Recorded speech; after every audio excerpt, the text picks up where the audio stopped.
There's a particular kind of destruction that comes when the woman you built an empire beside looks at another man the way she once looked at you.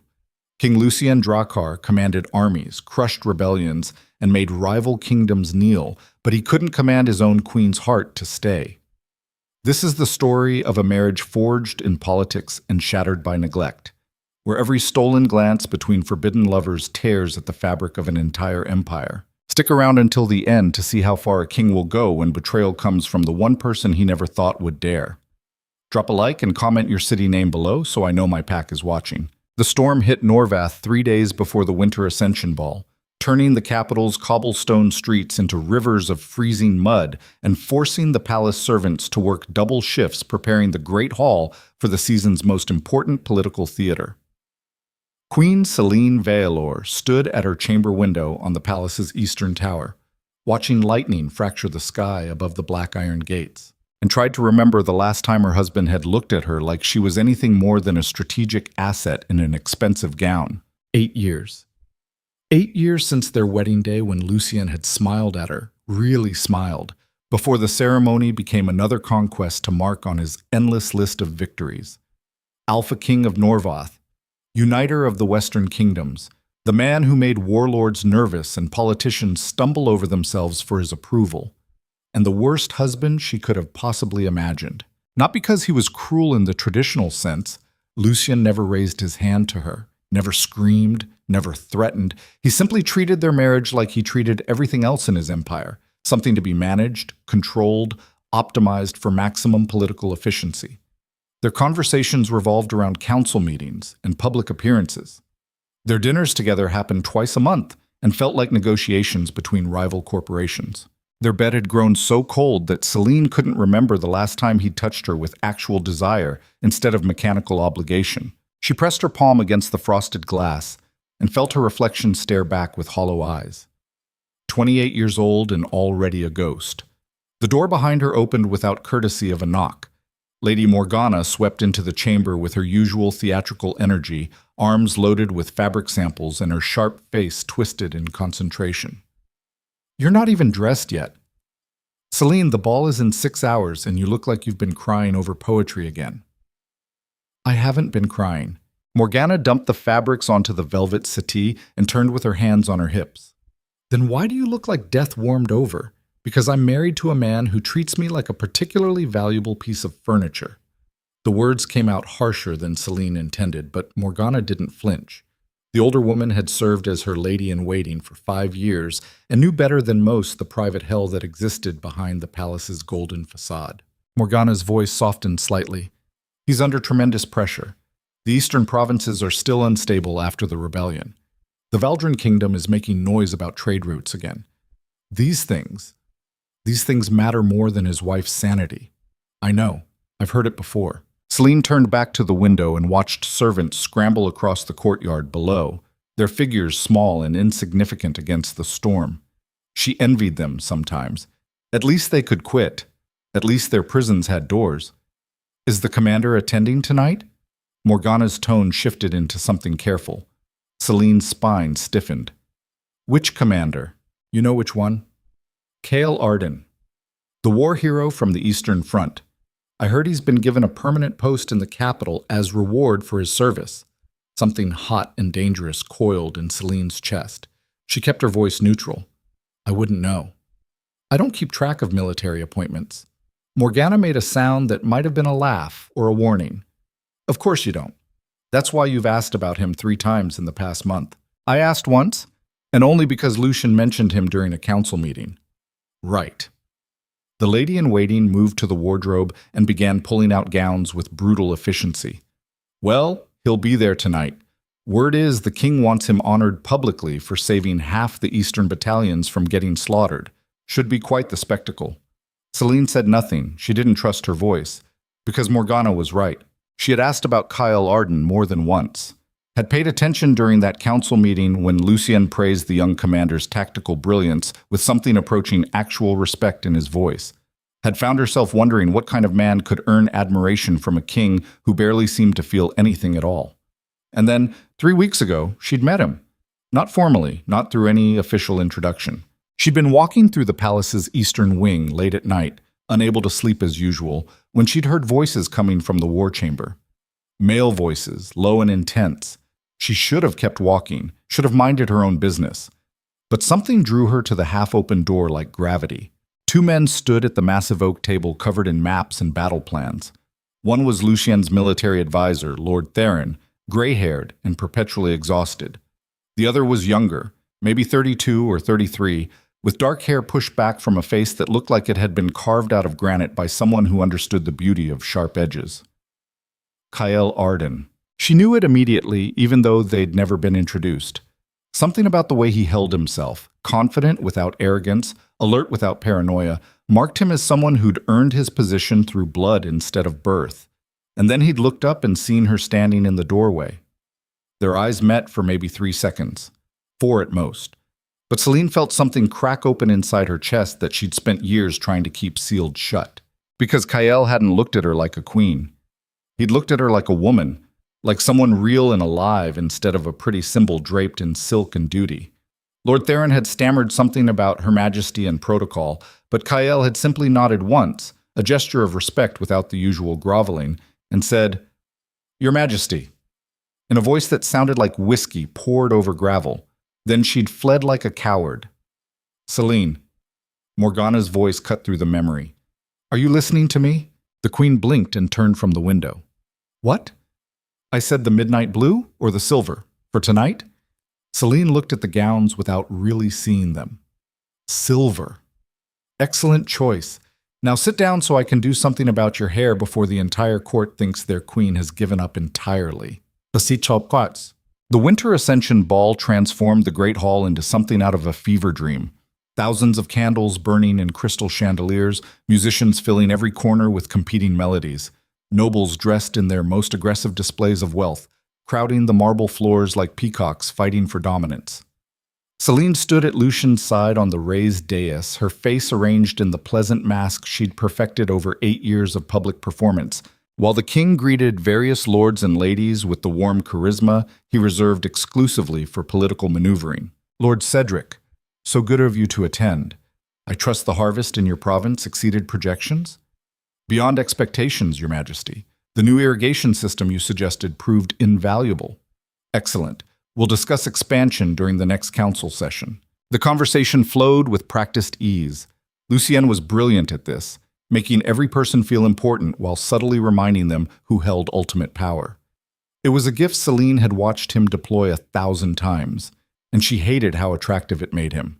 Hated that she could still see glimpses of the man she'd fallen in love with back when she was too young and stupid to understand that charm was just another weapon in an alpha's arsenal. Lucien turned to her with a smile that didn't reach his eyes. "Darling, you remember Lord Cedric's daughter, Amara?" A young woman curtsied deeply, her face eager and nervous. "Your Majesty, you look absolutely radiant tonight." Selene returned the smile with mechanical precision. "Thank you. That's very kind." The girl continued gushing about the decorations and the music, while Selene's mind wandered to the edge of the hall where military officers clustered in their formal uniforms. She tried not to look, tried to focus on the inane conversation happening in front of her, but her eyes betrayed her, and found Kyle immediately. He stood with a group of senior commanders, his dark uniform crisp and unadorned compared to the ridiculous medals some of the older men wore. Someone said something that made the group laugh, but Kyle only smiled slightly, the expression of someone who'd seen too much death to find casual humor particularly amusing. Then his eyes lifted across the crowded hall and met hers. The impact felt physical. Selene forced herself to look away, her heart suddenly hammering against her ribs like a trapped bird. Stupid. Dangerous. She was a queen in a room full of people whose entire purpose was spreading rumors and destroying reputations. One wrong glance and the gossip would spread through the capital like plague. Lucien's hand settled on her lower back, possessive and cold even through layers of silk. She flinched before she could stop herself. The king's voice dropped to a whisper only she could hear. "Are you unwell?" "No, just tired. You look flushed. It's warm in here." His fingers tightened slightly against her spine. A warning or a test? Selene couldn't tell anymore. "Perhaps you should retire early. I can make apologies." Part of her wanted to take the escape, to flee to her chambers and avoid whatever dangerous thing was building in her chest every time she thought about the way Kael had looked at her. But another part, the part that had been dying slowly for 8 years, refused to run. "I'm fine." Selene straightened her shoulders and met her husband's gaze with deliberate calm. "This is an important night. I should be here." Something flickered across Lucien's face. Surprise, maybe. Or suspicion. He studied her for a long moment, and Selene had the sudden terrifying thought that he could see right through her, that he knew exactly what dangerous current was pulling at her beneath the surface. But then Lord Theron appeared with some urgent message about border negotiations, and Lucien turned away with barely a second glance. Dismissed. Again. Selene stood alone on the dais, surrounded by hundreds of people and utterly invisible, while her husband conducted business like she was part of the furniture. The rage that had been building for years suddenly crystallized into something sharp and reckless. Before she could second-guess the impulse, Selene descended from the dais and moved through the crowd with her practiced queen smile, acknowledging greetings and deflecting conversations with polite efficiency. She had no plan, no clear destination. She just needed to move, needed to feel like she had agency over something, even if it was just where she stood in an overcrowded ballroom. The eastern terrace doors stood open to let in cool air, and Selene slipped through them with relief, leaving the noise and heat and suffocating propriety behind. The storm had passed, leaving the night sky clear and cold, stars visible for the first time in days. She breathed deeply and gripped the stone balustrade with both hands. "I thought queens weren't allowed to escape their own parties." Selene spun around, her heart leaping into her throat. Kael stood in the doorway, silhouetted against the warm light from the ballroom. He held 2 glasses of wine and wore an expression that suggested he'd followed her deliberately. Every instinct screamed at her to go back inside, to maintain proper distance, to remember who she was and what kind of destruction could come from 5 minutes alone with a man who wasn't her husband. But she didn't move. "Commander Arden." Her voice came out steadier than she felt. "Are you in the habit of following royalty around?" "Only when they look like they're about to jump off balconies." He stepped onto the terrace and offered her one of the glasses. "You seemed like you could use this more than whatever political theater is happening in there." Selene took the wine because refusing would have felt like cowardice. She drank without tasting it, trying to organize thoughts that had scattered the moment he appeared. Kael leaned against the balustrade a careful distance away, close enough to talk, far enough to maintain plausible innocence if someone walked out and saw them. "The king seems busy tonight. The king is always busy. Important man. Responsibilities. Empire to run." Selene laughed, and the sound came out harsher than she intended. "Yes, that's the official story." Kael studied her with dark eyes that seemed to see too much. "What's the unofficial story?" She should have deflected, should have changed the subject or made some bland comment about the weather. Instead, she heard herself say, "The unofficial story is that running an empire apparently doesn't leave time for anything as trivial as remembering you have a wife." The words hung in this cold air between them like confession. Kael didn't look shocked or scandalized. He just nodded slowly, as if she'd confirmed something he'd already suspected. "That sounds lonely." "Lonely doesn't begin to cover it."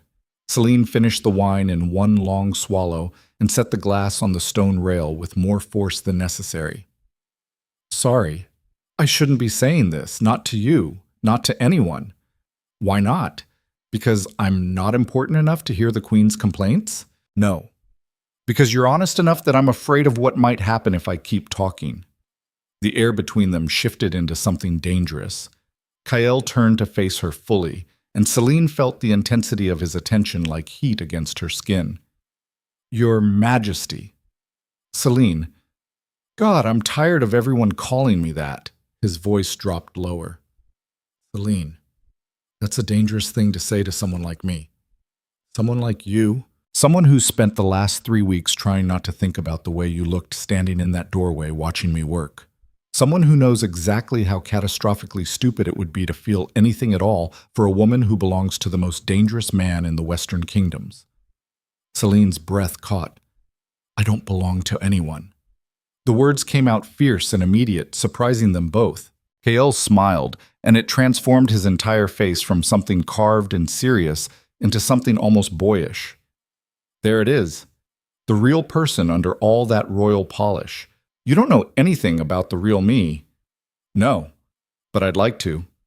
The simplicity of it hit harder than any elaborate declaration. Selene felt something inside her that had been dormant for years suddenly roar to life. Want, need, hunger for connection that went beyond physical desire into something far more dangerous. This is insane. She forced herself to step back, putting distance between them that felt inadequate and necessary at the same time. I'm married. You're a soldier under my husband's command. This conversation alone could... I know. Cale didn't move closer, but his eyes never left hers. I know exactly what this could cost. I've spent half my life calculating risk and survival. This is probably the most strategically stupid thing I've ever considered. Then why are you here? Because sometimes survival isn't enough. Cale straightened and moved toward the terrace doors, giving her space to breathe. Because I spent 3 weeks telling myself that what I felt when I saw you was just attraction to someone beautiful and forbidden. But then I watched you tonight standing next to the king, and I saw it. Saw what? That you're drowning. That you've been drowning for so long, you've forgotten what it feels like to breathe. The words cut through every defense Selene had built around herself. Tears burned behind her eyes, and she blinked them back with fierce determination. Kyle paused in the doorway. I'm staying at the commander's estate on the Eastern Ridge. If you ever need someone to talk to, someone who won't treat you like a political asset or a pretty decoration, just as yourself. Then he was gone, disappearing back into the ballroom and leaving Selene alone on the terrace, with her heart racing and her entire world suddenly tilted on its axis. She stood there for a long time, staring at the distant lights of the capital spread out below the palace like fallen stars, trying to convince herself that nothing had changed, that one conversation with a handsome soldier didn't mean anything significant, but she knew she was lying. Because for the first time in 8 years, someone had looked at her and seen a person worth knowing beyond her title and bloodline. And that kind of recognition was the most dangerous addiction of all. The following 2 weeks passed in careful torture. Selene attended council meetings and formal dinners and diplomatic receptions with her usual composed perfection, while internally she fought a war between duty and desire that was slowly tearing her apart. She told herself she wouldn't go to the commander's estate, told herself the conversation on the terrace had been a momentary lapse in judgment brought on by loneliness and wine and the dangerous appeal of someone who seemed to actually see her. But the thought consumed her anyway. Every morning she woke up and promised herself she would focus on being a better queen, more present in her duties, more patient with Lucien's emotional distance, more accepting of the role she'd been born to play. And every night she lay awake in the massive bed she rarely shared with her husband anymore, and imagined what it would feel like to talk to someone who didn't treat conversation like a political strategy session. Lucien noticed something was different. She could tell by the way he watched her during meals, his eyes sharp and calculating even when his face remained pleasantly neutral. The king, who'd spent years barely registering her presence, suddenly seemed hyper-aware of every move she made. "You've been quiet lately," he said one evening after a particularly tedious dinner with visiting diplomats. "Even for you." They were walking back to their private chambers through corridors empty of servants and witnesses. Selene kept her eyes forward. "I'm tired. You're always tired. Then perhaps I'm more tired than usual." Lucien caught her arm and turned her to face him with unexpected gentleness. His touch felt foreign after so many months of careful distance. "Selene, what's wrong?" The genuine concern in his voice almost broke her. For a moment she saw glimpses of the man she'd married, the one who'd courted her with poetry and promises before the weight of empire crushed everything soft out of him. "Nothing's wrong. I'm just adjusting to winter. You know, I've never liked the cold season." It was a weak excuse, and they both knew it. Lucien studied her face with the same intensity he brought to battle strategy, looking for cracks and weaknesses. Then his expression shuttered closed again. "If there's something you need to tell me." "There isn't." Selene pulled her arm free with more force than necessary. "Can I please just go to bed?" For a moment she thought he might push harder, might actually demand the truth and force this entire situation into the open where it would explode with catastrophic consequences. But Lucien simply nodded once and stepped back. "Of course. Sleep well." He walked away toward his own chambers on the opposite end of the floor, and Selene watched him go with a complicated tangle of relief and disappointment knotting in her chest. They didn't even sleep in the same bed anymore. When had that happened? When had their marriage deteriorated to the point where they lived like polite strangers sharing expensive real estate? She couldn't remember a specific moment, just a slow erosion of intimacy until nothing remained except public performance and private silence. Selene locked herself in her chambers and stood at the window overlooking the eastern ridge, where lights from the commander's estate glowed against the dark hillside. Just talking, she told herself. Just one conversation with someone who doesn't treat me like a strategic asset. That's not betrayal. That's survival. The rationalization felt thin, even in her own mind. But the next morning, she summoned her private guard and announced she wanted to visit the Eastern Ridge to inspect potential sites for the new Veterans Memorial the council had been discussing. It was a perfectly reasonable excuse. Queens did site inspections all the time. Nothing suspicious about it at all, except for the way her hands trembled as she climbed into the carriage. Except for the fact that she'd never once volunteered to handle site inspections before. Except for the knowledge that she was about to cross a line that had kept her marriage intact for 8 years, and that once she stepped over it, there would be no going back. The estate materialized through morning mist like something from a half-remembered dream. A stone manor house built on a clifftop overlooking the sea, practical and solid, without any of the palace's oppressive grandeur. Selene's carriage rolled to a stop in the circular drive, and before her guards could even announce her arrival, Kael appeared in the doorway. He looked different in casual clothes without the formal uniform, more human somehow, more dangerous. Your Majesty? He descended the steps with easy confidence. I wasn't expecting royal visitors today. Selene climbed down from the carriage with her chin held high. I'm here to survey potential sites for the Veterans Memorial. The council thought this ridge might be appropriate. It was a terrible lie, and they both knew it. The memorial project had been shelved weeks ago due to budget concerns. Kael's mouth curved into something that wasn't quite a smile. Of course. Would you like to see the ridge, please? He dismissed her guards with casual authority, something about needing to review tactical plans with the Queen privately, and then led her through the manor and out onto a back terrace that overlooked miles of coastline. They stood in silence for several minutes, the wind whipping around them with salt spray and seabird cries. Finally, Kael said, You didn't come here to look at memorial sites. No. Selene's voice came out barely above a whisper. I came because I haven't been able to stop thinking about what you said. About drowning. About forgetting how to breathe. And I'm afraid you're right. Kael turned to face her fully. His expression was serious, almost sad. Selene, I need you to understand something before this goes any further. I'm not a good man. I've killed people. I've made decisions that got soldiers under my command killed. I've done things in the name of empire and strategy that haunt me every time I try to sleep. I don't care about any of that. You should, because I'm about to make this infinitely worse by saying that I haven't stopped thinking about you either. That I've been trying to convince myself this is just attraction or curiosity or some stupid fantasy about saving someone who doesn't need saving. She moved closer without meaning to. And it's not working. The more I try to push it away, the more I realize that what I felt on that terrace wasn't just desire. It was recognition. Like meeting someone I've been looking for my entire life without knowing I was searching. The vulnerability in his voice destroyed the last of Selene's carefully maintained defenses. She reached up and touched his face with trembling fingers, feeling the rough stubble against her palm, the solid heat of him, the undeniable reality of someone who actually wanted her for reasons that had nothing to do with bloodlines or political alliances. Kael caught her wrist gently. We can't do this here. Your guards, I sent them to the other side of the property, told them I needed privacy for meditation.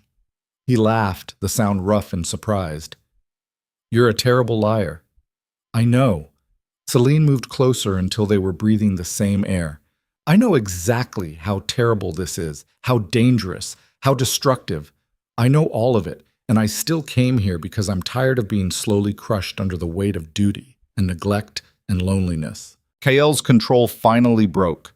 He kissed her with 8 years' worth of pent-up hunger and longing, and Selene felt the world tilt sideways as every nerve ending in her body suddenly remembered what it felt like to be wanted instead of merely possessed.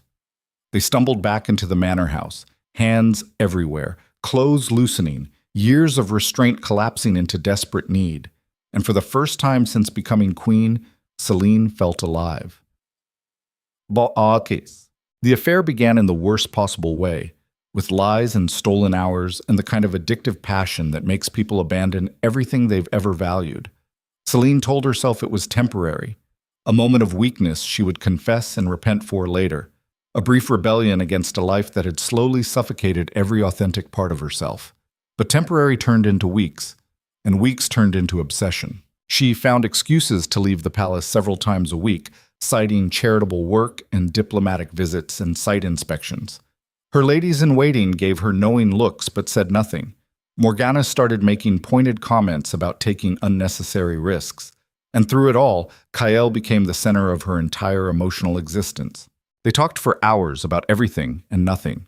About his childhood in the Northern Territories where winters killed weak children before they saw their 5th birthday. About her suffocating upbringing among nobility who treated daughters like valuable livestock to be traded for political advantage. About war and peace and empire and the terrible price of power. But mostly, they just existed together in the way people do when they finally found someone who sees them completely and accepts them anyway. The physical part was almost secondary, though God, that was consuming too. After years of mechanical intimacy with Lucien, Kael touched her like she was precious and dangerous at the same time. Like he couldn't quite believe she was real.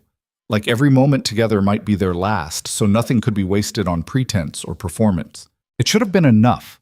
Should have scratched whatever itch was driving her toward destruction and allowed her to return to her duties with renewed patience. But instead, the affair made everything worse, because now she knew what connection felt like. Now she understood the difference between being owned and being chosen. And returning to the palace after stolen afternoons with Kael felt like descending back into a tomb. Lucien noticed immediately. The king who'd barely spoken to her in months suddenly started appearing everywhere she went, asking questions about her schedule, commenting on her improved mood, watching her with eyes that saw too much. "You seem different lately," he said one night during a rare dinner alone together. "Happier." Selene's heart hammered against her ribs. "I've been spending more time on charitable work. It's fulfilling." Charitable work. Lucien cut into his meat with surgical precision. "With the Veterans Program?" "Among other things. I wasn't aware we'd restarted that program." "Shit. We're in preliminary planning stages." "I see." The king's voice remained perfectly neutral, but something dangerous moved behind his eyes. "And these planning sessions? They're productive?" "Very." Selene forced herself to meet his gaze without flinching. "The soldiers appreciate having someone listen to their concerns directly." "I'm sure they do." Lucien set down his silverware and leaned back in his chair with the kind of calculated casualness that preceded executions and military coups. "Which commanders are you working with?" This was it. The moment where every carefully constructed lie would either hold or collapse spectacularly. Selene's mind raced through possible responses, weighing risks and outcomes with the kind of strategic thinking she'd learned from watching Lucien manipulate political opponents for 8 years. Primarily Lord Theron's staff, though Commander Arden has provided valuable insight from his recent experience in the eastern provinces. She delivered the information with perfect casualness, as if mentioning Kael was no more significant than discussing weather patterns. Lucien's expression didn't change, but something shifted in the air between them. "Arden." "Yes. The war hero. He's proven himself extremely capable." "Has he?" It wasn't a question. Selene felt ice slide down her spine, but she held her ground. "If there's something you want to say—" "No." Lucien stood abruptly, his chair scraping against marble with harsh finality. "I simply find it interesting that my wife has suddenly developed such passionate interest in military affairs after years of avoiding anything related to warfare." He walked out before she could respond, leaving Selene alone at the massive dining table with her heart racing and the terrible certainty that they'd just crossed into new and dangerous territory. The king suspected something, maybe not the full extent of the affair, but enough to start investigating, enough to become the kind of threat that could destroy everything she'd risked these past weeks to build with Kael. She should have ended it right then, should have sent word to Kael that it was over and focused on repairing whatever remained of her marriage. But that night, lying alone in her enormous bed, Selene realized something that changed the entire equation. She didn't want to repair her marriage. She wanted to escape it entirely. And Kyle represented the first real possibility of freedom she'd encountered in 8 years of suffocating beneath duty and crown and empire, which meant the affair had just evolved from temporary rebellion into something far more catastrophic. Because queens who abandoned their kingdoms started wars, and wars required choosing sides.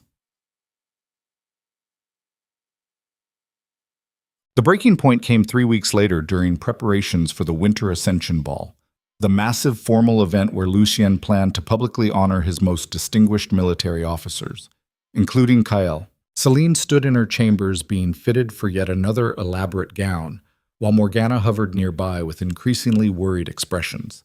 The lady-in-waiting had grown more vocal about her concerns, dropping pointed hints about reputations and consequences that Selene systematically ignored. "He's going to find out eventually," Morgana said quietly, while the seamstress pinned silver fabric around Selene's waist. "Kings always find out, and when he does, whoops! When he does, I'll deal with it." Selene's voice came out sharper than intended. "I'm not a child, Morgana." "No. You're a queen having an affair with one of your husband's commanders, which is infinitely more dangerous." The older woman moved closer, her voice dropping to barely a whisper. "Selene, I love you like a daughter, but you're playing with the kind of fire that burns entire kingdoms. Lucien is not a forgiving man. I know exactly what he is. That's why I'm doing this." Morgana's expression softened into something like pity. "Is it worth it? This Commander Arden? Is he worth potentially losing everything?" Selene met her friend's eyes in the mirror. "Yes. Without question, yes. Because for the first time in 8 years, I feel like an actual person instead of a decorative asset in someone else's empire." Before Morgana could respond, the chamber doors burst open without ceremony. Lucien strode in with the kind of focused rage that made servants flee and nobles stammer. The seamstress dropped her pins and practically ran from the room. Morgana hesitated only a moment before following, leaving Selene alone with her husband and the sudden electric tension crackling between them. Lucien waited until the door closed. Then he pulled a folded letter from his jacket and placed it on the vanity with deliberate care. "Would you like to explain this?" Selene's blood turned to ice when she recognized the handwriting. One of Kyle's letters, the ones they'd been foolish enough to exchange between visits. Nothing explicit. Nothing that directly confessed the affair. But intimate enough that any reasonable person would understand something inappropriate was happening. "Where did you get that?" "From a servant who thought their loyalty to the king might be worth more than whatever you paid them to deliver secret correspondence." Lucien's voice remained eerily calm. "How long?" "What? How long have you been fucking him?" The vulgarity hit like a slap. Selene had never heard her husband use that kind of language in 8 years of marriage. She stood frozen, half-dressed, and completely exposed, while the king stared at her with something between fury and devastation warring across his face. "Lucien, I can explain. I don't want explanations. I want the truth." "How long?" 2 months. The admission came out barely above a whisper. "Maybe 3. 3 months." Lucien laughed, and the sound contained zero humor. 3 months of my wife spreading her legs for one of my officers while I was busy holding this empire together. Do I have that right? It wasn't like that. You what? Fell in love? Selene's voice took on a mocking edge as she threw her own words back at her. "Please, don't insult my intelligence by pretending this was some romantic fairy tale. You were bored. He was available. That's all this is." "No." Selene found her voice and her spine simultaneously. "You're wrong. It started because I was dying, because you turned our marriage into a cold negotiation and forgot that I was a person with needs beyond public appearances and political strategy. Because I haven't felt truly seen or valued in so long that when someone finally looked at me like I mattered, I couldn't walk away from it." The words hung between them like grenades with pulled pins. Lucien's expression shifted through several emotions too quickly to track. Rage, pain, something that might have been guilt, before settling back into the controlled mask he wore in front of enemies. "So this is my fault." His voice dropped to something deadly quiet. "I neglected you, so you sought comfort with another man. Is that your defense?" "It's not a defense, it's just what happened." "Do you love him?" The question caught Selene completely off guard. She opened her mouth to lie, to deny, to minimize the damage. But standing there in her half-finished gown, with her marriage exploding around her, she found she didn't have any lies left. Yes. God help me, yes. Lucien flinched like she'd struck him. For a moment he looked less like the most powerful man in the Western kingdoms, and more like someone who'd just discovered that his most trusted lieutenant had planted a knife in his back. Then the shutters came down again. Fine. The king moved toward the door with rigid control. We'll address this publicly at the ball tomorrow night. You will stand beside me, you will smile, and you will play your role one final time. Then we'll decide what happens next. What do you mean? I mean that queens who commit adultery have historically faced consequences ranging from exile to execution, depending on how merciful their kings felt. Lucien turned in the doorway, and his face could have been carved from stone. Start praying I'm feeling merciful. He left, and Selene collapsed onto the floor in her ridiculous half-finished gown, trembling so violently she couldn't stand.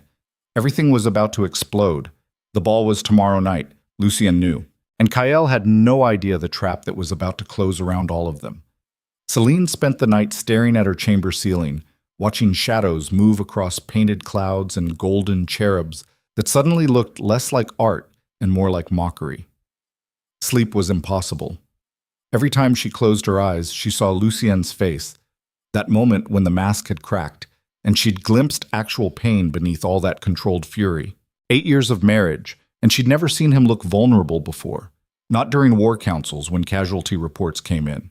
Not when assassination attempts left bodies in palace corridors. Not even during the plague that killed his mother and half the Western nobility.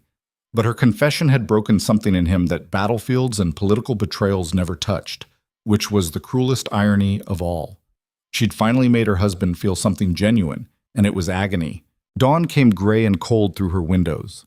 Selene rose mechanically and allowed her terrified ladies-in-waiting to prepare her for what everyone in the palace now understood would be a public execution disguised as a ball. The servants moved around her with funeral silence, avoiding eye contact, speaking only when absolutely necessary. Word had spread overnight. The queen was caught. The king knew everything. And tonight, before the entire court, someone was going to pay in blood or humiliation or both. Morgana appeared mid-morning with red-rimmed eyes and shaking hands. She dismissed the other servants with a gesture and closed the doors before turning to face Selene with the expression of someone watching a loved one walk toward a gallows. "You need to run."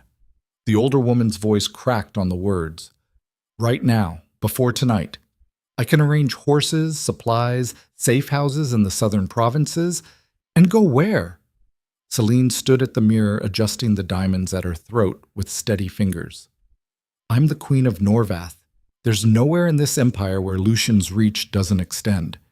And beyond our borders, every kingdom would either return me for political favor or use me as leverage. There is no escape. Then stay and beg forgiveness. Publicly denounce the affair. Claim you were seduced or manipulated or temporarily insane. Give him a way to save face and maybe he'll only exile me instead of executing me." Selene met Morgana's desperate gaze in the reflection. "I'm done begging, done performing. If tonight is my end, then at least it will be honest." Morgana moved closer and gripped Selene's shoulders hard enough to bruise. "You stupid, reckless, beautiful fool. Do you have any idea what kind of rage you've unleashed? Lucien has spent his entire life building an image of absolute control. You didn't just betray him, you humiliated him, made him look weak before his own court. Kings have burned cities for less." "I know. Then why aren't you terrified?" "Because I am." Selene's voice finally cracked. "I'm so terrified I can barely breathe. But I'm also relieved. Because living in that suffocating performance was killing me slower than anything Lucien could do tonight. At least now it's honest. At least now everyone will see what this empire really is beneath all the golden paint and ceremony." A sharp knock interrupted them before Morgana could respond. A palace guard entered with mechanical formality and announced that His Majesty requested the Queen's presence in the throne room immediately. Not requested. Commanded. Selene straightened her spine and adjusted her crown with deliberate care. "Tell His Majesty I'll be there shortly." The guard hesitated. His Majesty was quite clear about the urgency, I said shortly. The steel in Selene's voice surprised even herself. You're dismissed. The guard fled. Morgana stared at her with something between horror and admiration. You're going to make him kill you, aren't you? Push him until he has no choice. No. Selene moved toward the door with her head held high. I'm going to make him see me. Really see me. Not as property or political asset or decorative symbol. As a person who made choices he didn't approve of because those choices meant survival. If that ends in my death, then at least I'll die as myself instead of the hollow thing this marriage was turning me into. She walked through corridors lined with servants who pressed themselves against walls as she passed, their faces mixtures of pity and morbid curiosity. The massive throne room doors stood open like a mouth waiting to swallow her whole. Lucien sat on the black iron throne that had belonged to Drakhar kings for 6 generations. He wore full ceremonial armor, despite there being no official state business scheduled. The message was clear. This was war. But he wasn't alone. Kael stood in chains at the base of the throne platform, flanked by guards with swords drawn. His face was bruised, lips split, one eye swollen nearly shut. Someone had beaten him thoroughly before dragging him here. Selene's heart stopped. She forced herself to keep walking forward, to maintain composure even as panic clawed at her chest. Her eyes met Kael's for half a second before he deliberately looked away, and she understood the message. Don't react. Don't give them more ammunition. Too late for that. Lucien watched her approach with the patience of a predator that has already won. He waited until she stood 10 feet from the throne before speaking, and his voice carried across the massive chamber with terrifying calm. Commander Arden has been extremely cooperative, very forthcoming about the nature of your relationship. The timeline, the locations, the frequency of your meetings. It seems my most decorated war hero is also quite skilled at confession when properly motivated. Selene kept her face neutral even as her mind raced. What exactly had they done to him? How much had he revealed under duress? Kael's voice came out rough but steady. I told him everything, Your Majesty, that the affair was my idea, my manipulation, that I pursued you deliberately despite knowing the consequences. He was lying, trying to take the full weight of blame, trying to protect her even now with half his ribs probably broken. Selene spoke before Lucien could respond. That's not true. I came to him. I initiated everything. Commander Arden tried multiple times to discourage the relationship out of loyalty to you. Silence crashed through the throne room. Lucien leaned forward slightly, his eyes locked on hers with laser focus. So you are confessing, publicly, to adultery. Yes. To betraying your marriage vows before the eyes of the kingdom and every sacred tradition that makes our empire function. Yes. To destroying the one relationship that held political stability across 3 provinces and kept our rivals from sensing weakness they could exploit. The weight of what she'd done crashed down with each accusation. Selene had known intellectually that her affair wasn't just personal, that queens didn't get privacy or the luxury of mistakes contained to their own lives. But hearing it laid out so bluntly made the magnitude almost unbearable. Almost. Yes, I did all of that. And I'm not sorry. The throne room seemed to inhale collectively. Lucien rose from the throne with controlled fury, descending the steps toward her with the focused intensity that made battlefield opponents surrender before he even drew his sword. He stopped close enough that she could see the barely controlled violence in his eyes. You're not sorry. His voice dropped to something deadly quiet. You destroyed our marriage, endangered the empire, made me look like a fool who can't even control his own household, and you're not sorry. No. Because that marriage was already dead. Selene met his gaze without flinching. You killed it years ago when you decided that power mattered more than actually being present. When you turned our bed into another negotiation and our conversations into strategy sessions.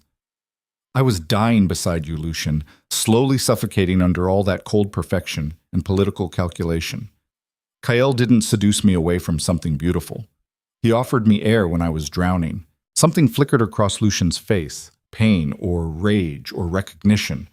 You never said anything, never complained, never gave any indication you were unhappy, because you never asked. Because asking would have required actually seeing me as something beyond a strategic asset. When was the last time you touched me with actual affection instead of duty? When was the last time we had a conversation that wasn't about council business or public appearances? When did you last look at me the way Kael did the first time we met? Like I was a person worth knowing beyond my title? The questions hit like physical blows. Selene watched her husband process them, saw calculations running behind his eyes as he tried to find the counterargument that would restore his position. But there wasn't one. Because she was right, and they both knew it. Lucien turned abruptly and strode back toward the throne. When he spoke again, his voice had regained that terrible control. It doesn't matter. Reasons don't erase actions. You committed adultery. The punishment has been consistent throughout history. So kill me then. Selene's voice rang out clear and steady. Make me an example. Show the Empire what happens to queens who dare to want more than cold marriages and suffocating duty. But do it honestly. Don't pretend this is about betrayal or sacred vows. Admit that you're executing me because I made you feel something you haven't felt in years. The humiliation of not being in complete control. Kael made a sound like he'd been punched. Don't. Selene, don't provoke him. I'm not provoking, I'm clarifying. Selene kept her eyes locked on Lucien. Because I think beneath all that rage, you're starting to realize something terrible. That I'm right. That you did neglect this marriage into the grave. That you prioritized empire over intimacy so thoroughly that when someone finally offered me real connection, I couldn't walk away from it. And that's not weakness on my part. It's survival. The silence stretched so tight it felt like reality might crack. Then Lucien did something completely unexpected. He laughed. The sound contained zero humor, just bitter recognition and something that might have been self-awareness finally breaking through years of rigid self-control. He sat back down on the throne and stared at both of them with the expression of a man watching his most carefully constructed strategies collapse into rubble. You're right. The admission came out quiet but clear. About all of it.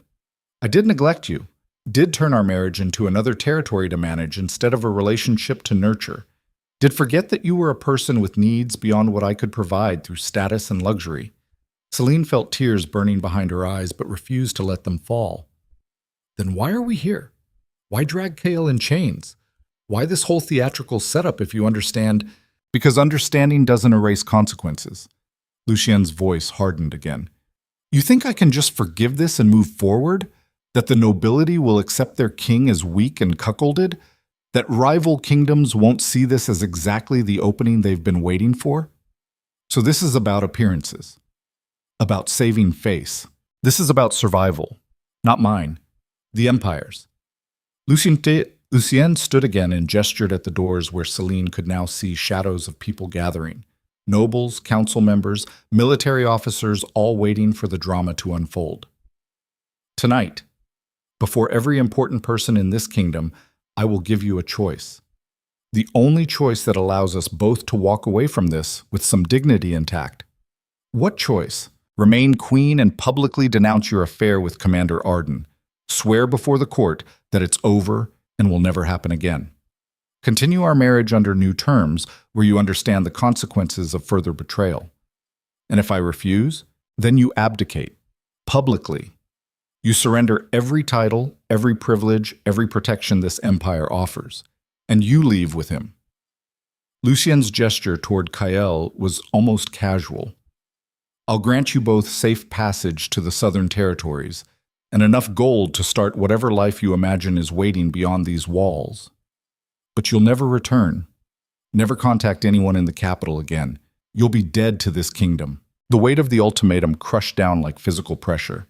Selene looked at Kael, who stared back at her with an expression that broke her heart because she could see him trying to tell her not to choose him, not to throw away her entire life for something that had started as stolen moments and desperate need. But when she looked at Lucien, she saw something worse than anger. She saw resignation. The king had already accepted that she would leave, had probably known it from the moment he found that letter. This public choice was theater designed to give him cover, to make it look like he was being merciful instead of admitting he'd failed as a husband so completely that his wife chose poverty and exile over remaining beside him. You'll let us leave? Just like that? No assassination on the road? No convenient accident once we're beyond the borders? You have my word. Lucien's voice was absolutely flat. And despite everything, I've never broken an oath to you, even when I failed at everything else marriage required. The honesty in that statement hit harder than any accusation. Selene turned to Kael, who still knelt in chains with blood drying on his face. If I choose you, we lose everything. No palace, no power, no protection, just each other and whatever life we can build from nothing. I know. You spent your entire life earning your position, your reputation, the respect of every military officer in this empire. And I'm asking you to walk away from all of it for someone who's already proven she destroys everything she touches. Kael smiled despite the split lip. I'd walk away from 100 empires for you. The position was never what mattered. It was surviving, and you're the first person who made me feel like survival wasn't enough. That there might be actual life on the other side of just existing. Tears finally broke free and ran down Selene's face. She didn't bother wiping them away. Turned back to Lucien, who watched the exchange with an expression that might have been grief buried under imperial necessity. I'm sorry. The words came out barely above a whisper. For the pain, for the humiliation, for not being strong enough to fix what was broken between us before it came to this. But I can't stay. Can't go back to that suffocating existence and pretend this never happened. Can't bury the parts of me that finally woke up just to maintain appearances. Lucien nodded once, short and sharp like accepting a battlefield defeat. Then it's decided. Tonight you'll make your choice publicly, and tomorrow, one way or another, this nightmare ends. He gestured to the guards. Take them to separate chambers. No contact until the ball. I want this done properly. The guards moved forward to haul Kael to his feet. He caught Selene's eyes one last time before they dragged him away, and the look he gave her contained everything they couldn't say aloud. Love and terror and desperate hope all tangled together. Then she was alone with her husband in the massive throne room that suddenly felt more like a tomb. Lucien descended the steps slowly and stopped a few feet away, close enough to touch but maintaining careful distance. When he spoke, his voice had lost all the regal command and sounded almost human. I loved you. Past tense, deliberate. When we first married, before the empire demanded everything, I genuinely loved you. Thought we could build something real alongside the political necessity. But I didn't know how to balance it, how to be king and husband simultaneously. So I chose wrong. Prioritized empire until there was nothing left for you except the scraps. I know. Selene forced the words past the lump in her throat. And I tried. For years I tried to be enough for both of us. To accept that love meant different things for rulers than for normal people. But it wasn't enough. I wasn't enough. Or maybe you weren't. Maybe we were just two people who could have loved each other in different circumstances but got crushed under the weight of what we represented. Lucien reached out slowly and touched her face with unexpected gentleness.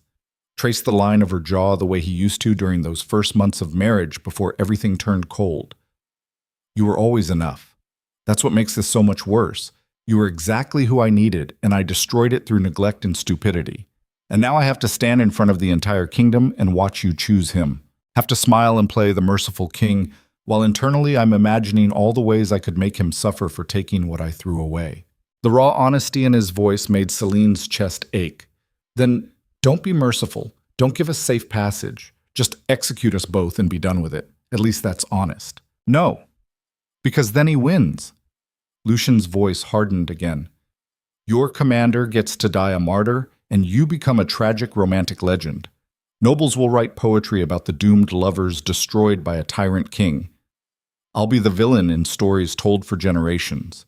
But if I let you leave, if I grant safe passage and gold and freedom, then I'm the enlightened ruler who valued your happiness over his pride. History remembers me as noble instead of monstrous. So this is still strategy, still calculation. Everything is strategy when you're king. That's the curse. Even mercy is a tactic. Even heartbreak gets weaponized. Lucien dropped his hand and stepped back, and the emotional vulnerability shuddered away behind his normal mask. Go prepare for tonight. Wear something beautiful. Give them a final performance worth remembering. And if I change my mind, if I choose to stay, you won't. His certainty cut like a blade. Because I saw your face when you looked at him, saw the way you came alive in a way you never did with me. And I'm many things, but I'm not cruel enough to trap you in a marriage where I have to watch you die slowly just to maintain political stability. He turned and walked toward the private exit, his shoulders rigid with the weight of an empire that suddenly felt heavier than any crown. Selene stood alone in the throne room where 6 hours from now, Her entire life would fracture beyond any possibility of repair, and tried to figure out if what she felt was grief or relief or some terrible combination of both. That's Nzeket. The hours before the ball passed like fever dream fragments. Servants dressed her in midnight blue silk that seemed designed specifically to evoke execution aesthetics. Morgana worked in silence, her face streaked with tears she didn't bother hiding. The diamonds at Selene's throat felt like shackles. Someone had sent Kael's things to her chamber, his personal letters, the small carved wolf he'd given her as a joke about surviving winters, the jacket she'd borrowed once and never returned. The gesture might have been mercy or cruelty, depending on whether it came from Lucien or someone else entirely. As sunset bled across the sky, Lady Morgana finally broke her silence. What will you do? In the Southern Territories? How will you survive? I have no idea. Selene stared at her reflection and barely recognized the woman looking back. We'll figure it out. People survived before empires existed. They'll survive after. You're not most people.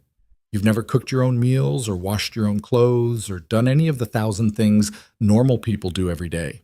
What happens when the gold runs out and you're just another refugee couple with no skills beyond military strategy and looking beautiful at parties? Then we'll learn. Or we'll fail. But at least we'll fail together trying to build something real instead of succeeding at maintaining something hollow. Morgana's expression cracked completely. I'll miss you. Every day. You've been more daughter than queen to me. Selene pulled the older woman into a fierce embrace. Come with us. Leave this place. Start over somewhere the air doesn't taste like politics and poison. I'm too old for new beginnings. And someone needs to stay and make sure they don't rewrite you as villain when you're gone. Someone needs to remember the truth. A sharp knock announced the arrival of royal guards. His Majesty has requested your presence in the Eastern Gallery before the ball commences. Selene's heart kicked against her ribs. Why? The guard's expression remained carefully neutral. He did not provide reasoning, Your Majesty. This was it, some final conversation before the public theater. One last chance for Lucien to try changing her mind or delivering whatever final blow he'd been planning. She followed the guards through corridors, already filling with nobles heading toward the Great Hall. Everyone who saw her immediately looked away, their faces mixtures of pity and scandal hunger. By tomorrow, every detail of tonight would be embroidered and exaggerated across the entire kingdom. The Eastern Gallery was small and private, used mainly for intimate war councils. Lucien stood at the window overlooking the capital, still in his ceremonial armor, backlit by the dying sun. He didn't turn when she entered. You asked to see me. Selene kept her voice steady. I wanted to give you something before tonight makes that impossible. Lucien finally turned, and his face looked years older than it had this morning. He held out a sealed letter. For when you're far from here, and the reality of what you chose finally settles in, when the romance of rebellion fades and you're faced with actual poverty and uncertainty. What is it? Safe passage back. No questions asked, no judgment. If you ever decide you made a mistake, this letter grants you immediate return with full restoration of titles and position. One chance, that's all. But it's there. Selene stared at the paper like it might explode. Why would you offer that? Because I'm hoping you'll need it. Lucien's brutal honesty hit like a physical blow. I'm hoping that 6 months of struggling to survive will break whatever spell he's cast, that you'll realize real life is harder than stolen afternoons and comfortable estates, that you'll come back and we can start over with new understanding. And if I don't? If I'm perfectly happy in poverty, then at least I'll know I gave you every opportunity to choose differently. That when history judges this disaster, no one can say I didn't try everything. Lucien moved closer and pressed the letter into her hand. Keep it or burn it. Your choice. But it exists. Selene tucked the paper into her dress with trembling fingers. Thank you. I think. Don't thank me yet. Tonight is going to be brutal. I'm going to ask you to make your choice in front of 500 of the most influential people in the Western kingdoms. There will be no privacy, no dignity, just raw truth exposed for everyone to witness and judge. Can you handle that? Do I have a choice? No. But I needed you to understand what's coming.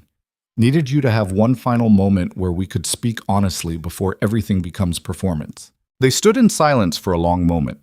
Two people who'd failed each other so completely that standing in the same room felt like standing in ruins. Finally, Selene spoke.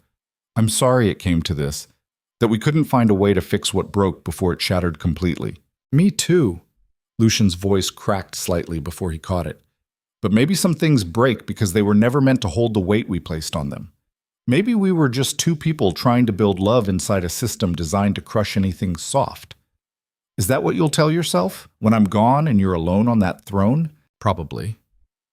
Lucien smiled, and it looked like grief wearing a mask, along with reminding myself that sometimes the most powerful thing a king can do is let go. That real strength isn't possession, it's restraint. He turned back to the window, dismissing her without another word.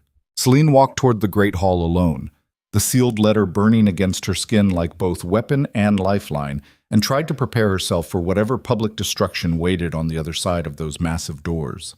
Chokch. The great hall blazed with enough candles to light a small city. Every noble family of consequence crowded the marble floors in their competitive displays of wealth and status. Musicians played from balconies overhead, creating layers of sound that should have been beautiful but felt more like auditory assault. The air smelled like expensive perfume and barely contained anticipation. They were all here to watch the queen fall. Selene entered through the royal doors with her spine straight and her chin high, refusing to give them the satisfaction of seeing her broken before the main event. The crowd parted with theatrical courtesy, whispers following in her wake like poisoned smoke. Did you hear she chose him over the crown? I heard they were caught in the act. The king is going to execute them both. Public beheading. Make an example. She caught sight of Kael across the hall, flanked by guards but no longer in chains. Someone had cleaned him up. The blood gone, fresh uniform, only the bruises visible as testament to this morning's brutality. Their eyes met across the crowd, and Selene felt the impact like electricity down her spine. Whatever happened next, they'd face it together. Or die trying. Trumpets sounded, cutting through conversation like knives. Everyone turned toward the throne platform where Lucien had appeared, looking every inch the warrior king in black and silver armor. He surveyed his kingdom with the expression of someone about to deliver judgment, and the hall fell into absolute silence. His voice carried without effort. We gather tonight to celebrate the Empire's continued strength and the loyal service of those who defend it. But before we proceed with honors and ceremony, there is a personal matter requiring immediate resolution. Here it came. The king gestured towards Selene. My queen stands accused of conduct unbefitting her station and damaging to the stability of this realm. Rather than handle this matter privately, I have chosen public truth, because an empire built on appearances eventually collapses under the weight of its own lies. Murmurs rippled through the crowd. Lucien's gaze swept to Kael. Commander Arden has admitted to an intimate relationship with the queen, a relationship that violates every code of honor and loyalty binding military officers to their sovereign. His confession is complete and verified. Then back to Selene. The queen has confirmed all details and refused to express regret or remorse for her actions. The nobles whispered louder now, scandal spreading like wildfire. Lucien raised his hand for silence. Traditional punishment for such betrayal is execution, both parties, swift and public. A clear message that royal vows cannot be violated without catastrophic consequence. Selene's heart stopped. He was going to kill them. All the talk of choices and mercy had been theater, just more strategy to make the execution more dramatic. But Lucien continued. However, I am not traditional king. And this situation has forced me to confront uncomfortable truths about my own failures as husband and partner. About how neglect creates the conditions for betrayal long before any actual affair begins. The crowd was absolutely still now, hanging on every word. So instead of execution, I offer choice. The king's voice hardened. Queen Selene, you will now publicly declare your decision. Remain beside me, recommit to our marriage under terms acknowledging your mistake, and continue as royal consort with all privileges and protections that entails. Or abdicate your crown, surrender your titles, and leave this empire with Commander Arden to build whatever life you imagine exists beyond these walls. He paused, letting the weight settle. Choose carefully, because there is no returning once you speak. No second chances. Your words tonight will determine not only your fate, but the trajectory of this entire kingdom moving forward. Every eye in the hall turned to Selene. The silence was suffocating. This was it. The moment that would define everything. The point where every path behind her collapsed, and only two futures remained, equally terrifying in completely different ways. She could stay, could bow her head and apologize, and slide back into the cold marriage that had been slowly killing her, could maintain her crown and status and the safety of empire while surrendering every authentic part of herself she'd rediscovered these past months. Or she could leave, could walk away from literally everything she'd ever known, wealth, position, protection, purpose, and step into complete uncertainty with a man she barely knew outside stolen moments and desperate passion. Both choices felt like different versions of death. Selene looked at Lucien, who stared back with an expression that begged her to stay while simultaneously accepting she wouldn't.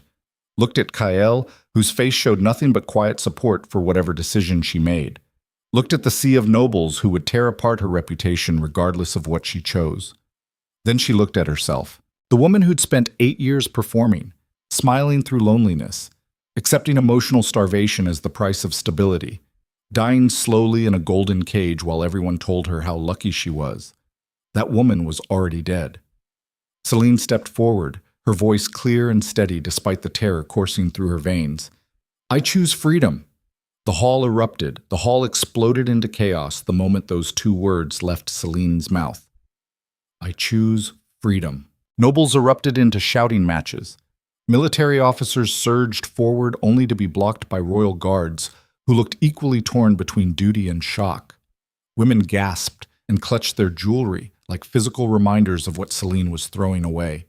Men argued in clusters about precedent and honor and what this meant for the stability of every marriage contract in the kingdom. Because queens didn't just walk away. Queens didn't choose poverty over power. Queens didn't publicly humiliate their kings and expect to survive the aftermath.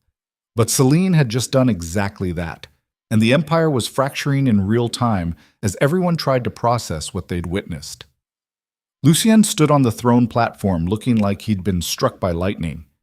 His face cycled through emotions too quickly to track: rage, grief, something that might have been respect buried under devastation, before settling back into that terrible control he wore like armor. He raised his hand for silence. The gesture took 3 attempts before the crowd finally quieted enough for him to speak. "Then it is decided." His voice carried across the hall with mechanical precision. "Queen Selene Veilor has chosen abdication. Effective immediately, she surrenders all titles, lands, privileges, and protections afforded by her position. She is no longer Queen of Norvath, no longer a member of this court, no longer under the Empire's authority or care." Each sentence hit like hammer blows. Selene stood frozen in the center of the hall, suddenly aware that she was wearing a fortune in diamonds and silk that no longer belonged to her, that the crown on her head was now just stolen property, that every servant and guard and noble in this room had just watched her transform from royalty to refugee in the space of 3 words. The magnitude of what she'd done crashed down with suffocating weight. Lucien continued with brutal efficiency. "Commander Arden, step forward." Kael moved through the crowd with his shoulders back and his face carefully blank. He climbed the steps to stand before the king, who could still order his execution with a single word. "You have violated every oath binding military officers to their sovereign." Lucien's voice was ice. "You have betrayed trust, broken codes of honor, and participated in conduct that undermines the foundation of this empire's command structure. By all rights, you should be executed for treason." The hall held its collective breath. However, Lucien's gaze swept to Selene and back.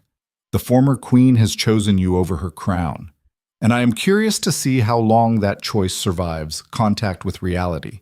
So I grant you the same mercy I granted her. Safe passage to the southern territories. Enough gold to establish yourselves. And my word that no harm will come to you so long as you never return to this capital or contact anyone within my court again." Kael's jaw tightened, but he nodded. "You have my gratitude, Your Majesty." "I don't want your gratitude. I want you gone." Lucien turned to the guards. "Escort them to separate chambers. They leave at dawn tomorrow. No contact with anyone. No final goodbyes. No grand exits. They simply disappear as if they never existed." "Wait." Selene's voice cracked as she found it. My ladies in waiting, Lady Morgana. You need to nothing. Lucien's control finally splintered slightly. You chose freedom. That means freedom from everything this palace represents, including sentimental farewells that might weaken your resolve or mine. You wanted honest? This is honest. This is what walking away actually looks like. No poetry, no drama, just severance, clean and complete.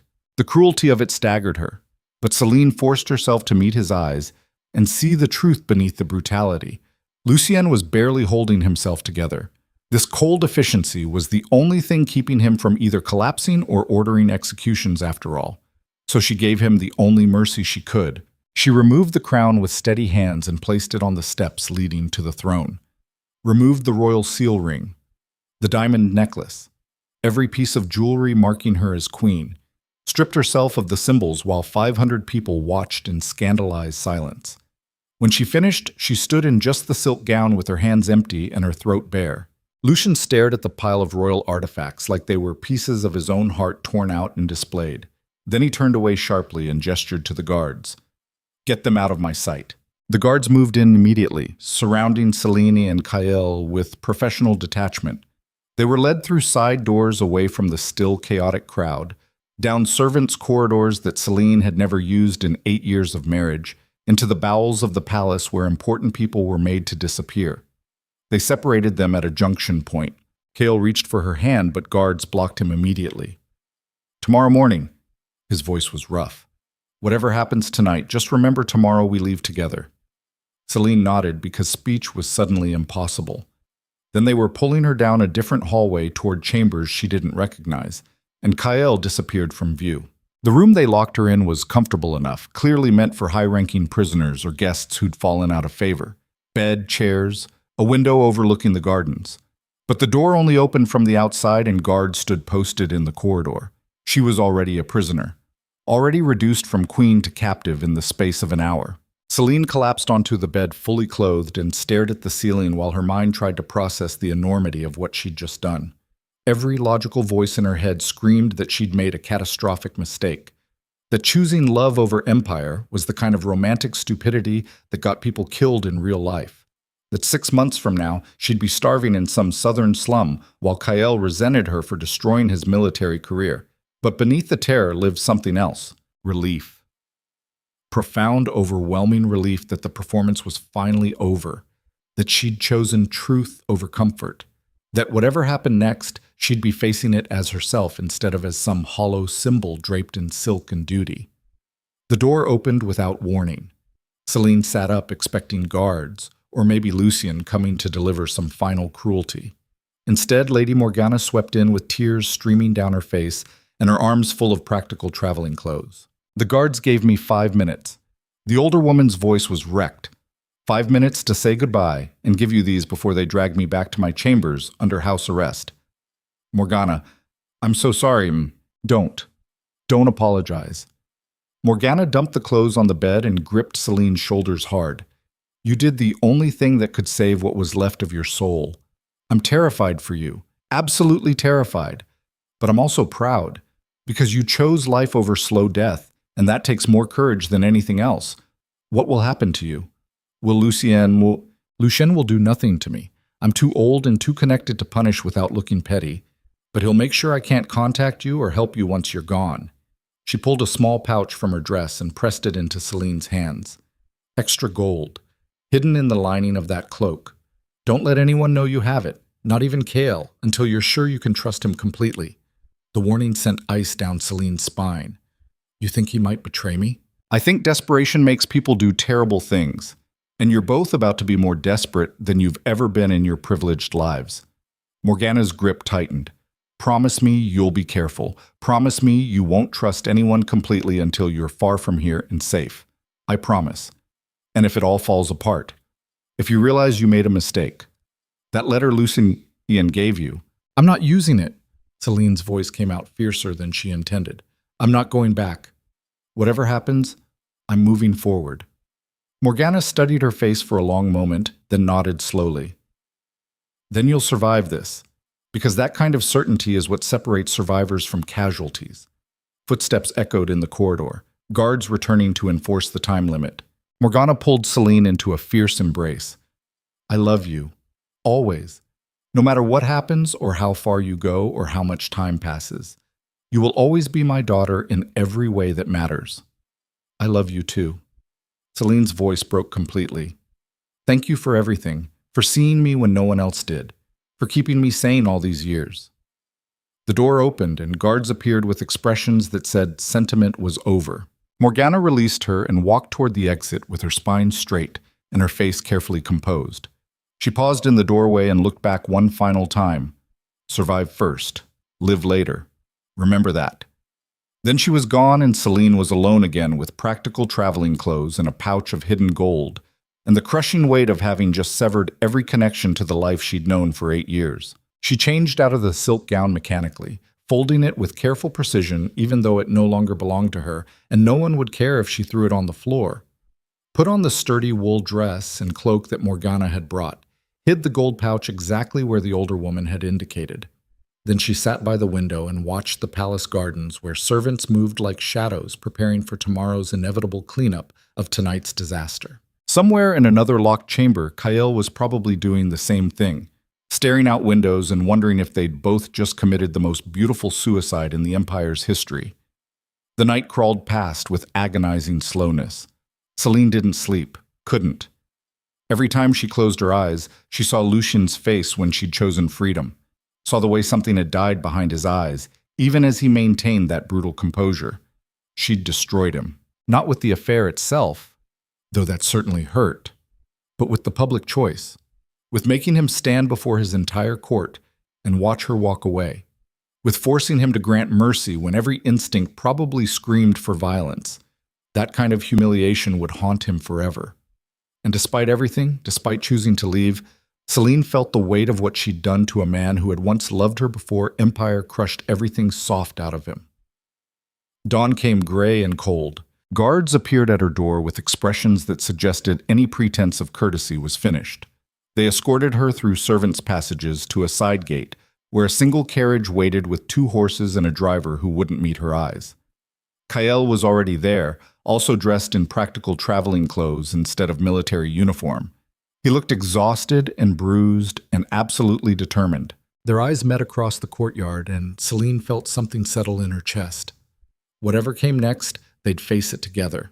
That had to be enough. A steward appeared with a locked chest that presumably contained the gold Lucien had promised. He loaded it into the carriage with mechanical efficiency, then produced a document requiring their signatures acknowledging they'd received payment and passage in exchange for permanent exile. Selene signed without reading it. What did details matter now? Kael signed second, his jaw tight with something that looked like suppressed rage or grief, or both. The steward collected the papers and stepped back. You have until sunset to clear the capital's outer boundaries. After that, any Imperial patrol that finds you within Norvoth's borders is authorized to arrest you for trespass. Do you understand?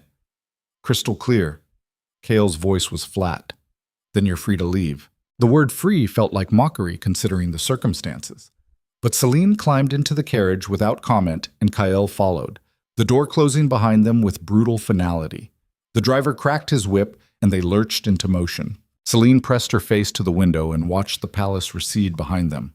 All that black stone and silver fire where she'd spent 8 years slowly suffocating, watched it shrink and fade until it was just another building on the skyline and then nothing at all. She was free. Absolutely, terrifyingly free. Kael sat across from her in silence for the first hour, staring at his hands like they belonged to someone else. Finally, he spoke without looking up. Are you going to regret this? Be honest. Probably. Selene forced herself to match his brutal honesty. At some point when we're hungry and cold and struggling to survive, I'll probably look back on last night and wonder if I lost my mind. But I'll still be glad I did it. Because staying would have killed me slower and more completely than anything poverty could do. He raised his eyes to meet hers. I'm terrified. Absolutely terrified. I've spent my entire adult life in military structure where someone else made the big decisions and I just executed strategy. Now we're building everything from nothing, and I have no idea if I'm capable of it. Then we'll figure it out together, or we'll fail together. But at least we'll be trying instead of dying in that palace while everyone pretended everything was fine. Kale reached across the carriage and took her hand. His grip felt like an anchor in churning water. Tomorrow. We start actually living tomorrow. Today, we just survived the leaving. The carriage rattled through the capital's outer districts, where people stopped their morning routines to stare at the unmarked vehicle that had clearly come from the palace. Word of last night's drama would spread like wildfire over the next few days. By week's end, every citizen in Norvath would know the queen had abandoned her crown for a disgraced military officer. History would not be kind to either of them. But history was written by people who kept their crowns. They crossed the capital boundary just before noon. The driver stopped at a garrison post where Imperial guards checked their papers with expressions mixing contempt and curiosity. One guard made a comment under his breath that Selene couldn't quite hear, but clearly amused his companions. Kale's jaw tightened, but he said nothing. The guards waved them through, and they continued south toward territories that grew increasingly rural as afternoon stretched toward evening. The landscape shifted from organized farmland to wilder country where roads narrowed and villages appeared less frequently. This was the Empire's frontier, places where Lucien's authority existed more in theory than practice, where local warlords and merchant guilds actually ran things, and Imperial troops only appeared when rebellions needed crushing. Good places to disappear, dangerous places to build new lives. The driver stopped at a crossroads just as the sun began setting. He pointed south toward a road disappearing into forest. Southern territories are that way. Another day's travel and you'll reach the coastal provinces. Best I can do. This is fine. Kale climbed down first and helped Selene follow. Thank you for getting us this far. The driver grunted something non-committal, unloaded their chest of gold and minimal supplies, then turned his horses back toward the capital without another word. And just like that, they were alone. Two people standing at a crossroads in the middle of nowhere with a chest of gold, some supplies, and absolutely no idea what came next. Selene looked at Kyle. Now what? Now we find shelter before dark. Tomorrow we figure out where to go and how to survive. He hoisted the chest onto his shoulder with a grunt. One problem at a time. They walked south as the sun disappeared and the temperature dropped. The road was barely maintained this far from the capital, more dirt path than proper highway. Trees pressed in from both sides, creating shadows that could hide anything from bandits to wolves. After an hour of increasingly nervous walking, they spotted smoke rising above the tree line. Village. Kyle's voice was cautious. Could be friendly, could be hostile to refugees from the capital. We'll need to be careful about how much we reveal. What do we say if someone asks who we are?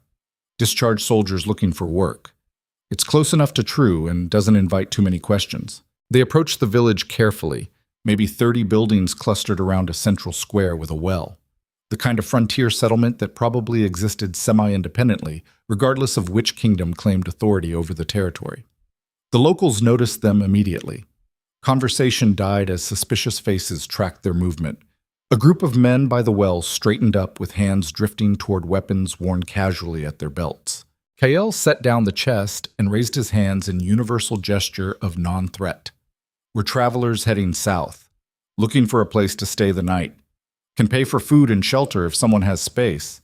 An older man stepped forward with the confident bearing of someone used to making decisions. We don't get many travelers this far off the main routes. Where are you coming from? North. Discharged from military service. Looking to start over in the coastal provinces. The man studied them with sharp eyes that missed nothing. Discharged or deserted? Discharged. Honorably. Kale's voice stayed level. We're not fugitives, if that's your concern. Everyone says that. The man's gaze shifted to Selene, taking in her impractical traveling clothes and the way she stood like someone unused to physical labor. Your wife? The question hung heavy with implications. Selene realized with sudden clarity how they must look. A military officer with a woman too refined for frontier life, carrying enough gold to make them targets, showing up right after the capital would have erupted in scandal. Yes. Kale's lie came out smooth and confident. We married young, before I enlisted. She's been living with family in the capital while I served. Now we're finally building a life together. It was a decent cover story. Simple enough to be believable. The older man seemed to accept it with a slow nod. We've got an inn of sorts. More tavern than proper lodging, but the rooms are clean. Mistress Kara runs it. Tell her that Aldrich sent you and she'll set you up. Thank you. Kyle picked up the chest again. We appreciate the hospitality. As they turned toward the indicated building, Aldrich called after them. Word of advice. Whatever you're running from, it's going to catch up eventually. Always does. Better to stand and face it than keep running. The warning settled in Selene's stomach like lead. Because Aldrich was right. They weren't just starting over. They were running. And running only worked until you got too tired to keep going.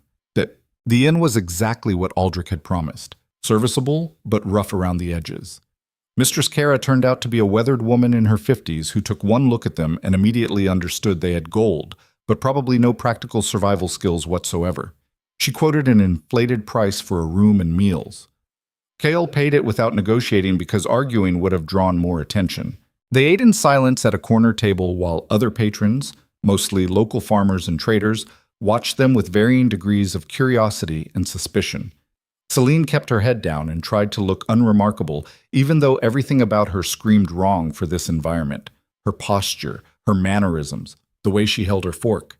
8 years of royal training couldn't be erased in a day. Finally, they retreated to their room on the inn's second floor. It was tiny compared to palace chambers, barely space for a single bed, small table, and chair. But it was private and defensible, and far enough from the capital that immediate discovery seemed unlikely. Kale dropped onto the bed with a groan and rubbed his face with both hands. This is going to be harder than I thought. What is? Everything. Blending in. Building a life. Pretending we're just normal people when everything about us screams otherwise. He looked at her with exhausted honesty. Selene, I'm good at strategy and combat, but basic survival in civilian life? I'm lost.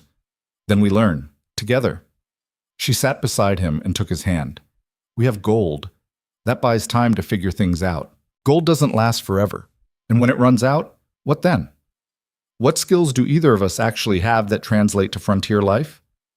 The question hung between them like a challenge to everything they'd risked leaving the capital for.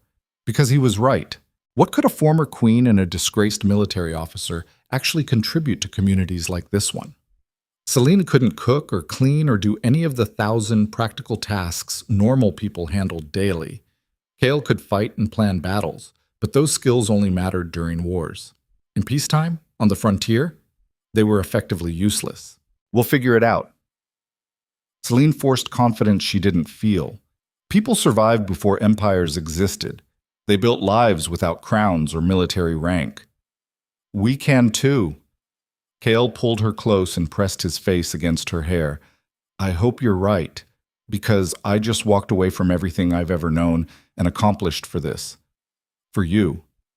And if it all falls apart, it won't. She said it like prayer and promise combined. We're survivors. Both of us. That's what brought us together in the first place. They held each other in the darkness while the inn settled around them, and Selene tried desperately to believe her own words. Tried to ignore the creeping dread that maybe Lucien had been right. Maybe real life would break whatever spell had driven her to throw away a crown. Maybe 6 months from now she'd be staring at that sealed letter he'd given her and wondering if pride was worth starving over. But tonight, wrapped in Kael's arms in a tiny frontier inn, she pushed those thoughts away and focused on the simple truth that tomorrow they'd wake up free. And freedom had to be worth something, even if that something turned out to be harder than either of them could possibly imagine. Cut. 3 weeks crawled past with brutal efficiency.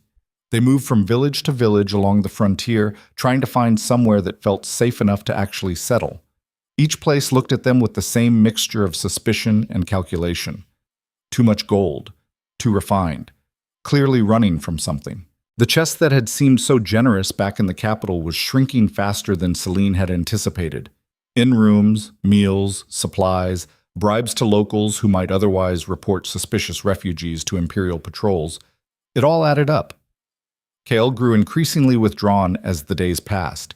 He'd wake before dawn and sit by whatever window their current lodging offered, staring at nothing while his mind clearly churned through problems that had no good solutions. Selene tried to help, but everything she attempted went wrong. She burned meals, ruined clothes trying to wash them, got lost in markets. made social mistakes that marked her as someone unused to normal life. 8 years of being queen had rendered her functionally helpless in the real world. The realization was humiliating and terrifying in equal measure. One morning in a coastal town called Brindlewood, Selene woke to find Kael already dressed and packing their few belongings with mechanical efficiency. "What's wrong?" She sat up confused. "I thought we were staying here a few more days. Change of plans." His voice was flat. "We need to move. Now." "Why? What happened?" Imperial Patrol arrived last night asking about refugees from the capital. Description matches us perfectly. We have maybe an hour before someone decides that reporting us is worth whatever reward Lucien's offering. Ice flooded Selene's veins, but he promised safe passage. He gave his word. His word was that we'd be safe if we left his territories. Kael threw her traveling cloak at her with more force than necessary. But we're still inside Norvath's borders, still technically under his authority. And I'm guessing someone back at the capital decided that letting us actually escape was politically inconvenient. This was different from the man who'd been so careful and controlled back at the palace. This was someone operating on pure survival instinct with edges showing. They fled Brindlewood before dawn fully broke, hiring a fisherman to take them further south along the coast toward territories where Norvath's authority faded into disputed land claimed by multiple kingdoms and therefore effectively lawless. The fishermen charged triple the normal rate and dropped them at a rocky beach miles from any proper settlement. Good luck. His tone suggested he thought they'd need it. There's a trading post about 5 miles inland. Follow the creek. Tell them Garrus sent you if you want any chance of not getting robbed immediately. Then he was gone, and they were alone on a deserted beach with their chest of gold that kept getting lighter and their hope that kept getting more fragile. They walked inland through scrub forest that grew increasingly dense. The creek Garrus mentioned appeared eventually, and they followed it as instructed. By late afternoon, they reached what could generously be called a trading post, really just a collection of rough buildings where frontier types gathered to exchange goods away from any official oversight. The kind of place where questions weren't asked because everyone had something to hide. Perfect for fugitives. They found lodging in a structure that was barely a step above camping. Kael negotiated with the proprietor, a scarred woman who looked like she'd survived multiple knife fights, while Selene tried to look unremarkable and failed miserably. That night, lying on a straw mattress that smelled like mildew, Kael finally broke. "This isn't working," his voice came out raw. "We're burning through gold, drawing attention everywhere we go, running from shadows. This isn't life, it's just slow-motion disaster." "What do you want me to say?" Selene forced herself to stay calm. "That I'm sorry? That I regret leaving? Because I don't. I'd do it again." "Would you?" Kael sat up and looked at her with something close to desperation. "Because I'm starting to wonder if we made the most expensive mistake in history. If maybe Lucien was right, and real life is harder than romantic fantasy." "Don't."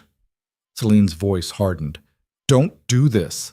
Don't start questioning everything now that it's difficult. We knew it would be hard. Hard is one thing. Impossible is another. What happens when the gold runs out? When we can't afford even these terrible rooms and meals? What then? Then we work. We find something useful to contribute. We adapt." "Doing what exactly?" Kael's control finally shattered completely. "I'm a military officer. That's all I know. And you're a former queen who can't even cook a basic meal or wash clothes without ruining them. What jobs exist for people like us?" The brutal honesty hit like physical blows. Because he was saying out loud what Selene had been avoiding thinking for weeks. They were useless. Completely, expensively useless in a world that demanded practical skills over titles and training. "I don't know." The admission felt like defeat, but giving up isn't the answer either. Who said anything about giving up? Kael stood and moved to the window, his silhouette tense. "I'm talking about being realistic, about acknowledging that maybe we need help we don't currently have. What kind of help?" He turned to face her and pulled something from his jacket. The sealed letter from Lucien. Selene's heart stopped. "Where did you get that?" "From your cloak. That first night at Mistress Kara's inn. I was looking for the hidden gold pouch Morgana gave you and found this instead." The casual admission of searching through her things without permission sent anger flashing through her shock. "You went through my belongings? We're supposed to be in this together. No secrets, remember? Yet you've been carrying your escape route this entire time without telling me. Because it's not an escape route. It's a lifeline I'm never using. How do you know? Kyle moved closer, and his expression was something she'd never seen before, calculating and cold. How do you know that 3 months from now, when we're starving and desperate, you won't break that seal and crawl back to your comfortable prison? Because I'm not that weak. Everyone breaks eventually. That's what I learned in war. Everyone has a limit. Everyone has the point where survival outweighs principles. The certainty in his voice was terrifying, because it suggested he'd already found his limit, already started considering options that had nothing to do with building a life together and everything to do with salvaging what could be salvaged from a disaster. Kael held up the letter like evidence in a trial. This is worth something. Not to you, to me, to anyone willing to deliver you back to Lucien in exchange for whatever reward he's offering for your safe return. The words registered slowly, each one landing like a separate wound. No, it couldn't be. He wouldn't. You wouldn't. Celine's voice came out barely a whisper. Kyle, tell me you wouldn't. His silence was answer enough. Understanding crashed over her with brutal clarity. This wasn't about love. Maybe it had been at the start. Maybe those stolen afternoons and desperate conversations had been genuine. But somewhere between the palace and this miserable trading post, Kyle had done the math and realized that returning the queen was worth more than building a life with her. That Lucien's gratitude and reinstatement, and probably a significant financial reward, outweighed whatever feelings had driven him to risk everything in the first place. Selene stood slowly, her mind racing through options and finding none that didn't end in catastrophe. How long have you been planning this? Since Brindlewood. Maybe before. Kael's voice was almost apologetic. I tried to make it work, tried to believe we could build something real, but every day it gets harder and more obvious that we're not going to survive this. And if we're going to fail anyway, at least one of us should get something out of the wreckage. So you're going to trade me back. Like property. Like some commodity you can exchange for your career back. Not trade. Return. There's a difference. Kael moved toward the door, blocking her only exit. Selene, I'm not the villain here. I'm being realistic about a situation that was never going to work. You were right to leave, right to choose freedom, but you chose wrong about who to choose it with. The betrayal cut deeper than anything Lucien had done, because Lucien had never pretended to love her beyond duty. But Kael had looked at her like she mattered, had made her believe that someone finally saw her as more than a symbol. And it had all been either a lie or a miscalculation that he was now correcting with the ruthless efficiency of a military strategist cutting losses. You're taking me back. Selene forced herself to stay calm even as panic clawed at her throat. Against my will. I'm offering you a choice. Come willingly, and I'll make sure Lucien knows you were coerced, that I manipulated you the entire time.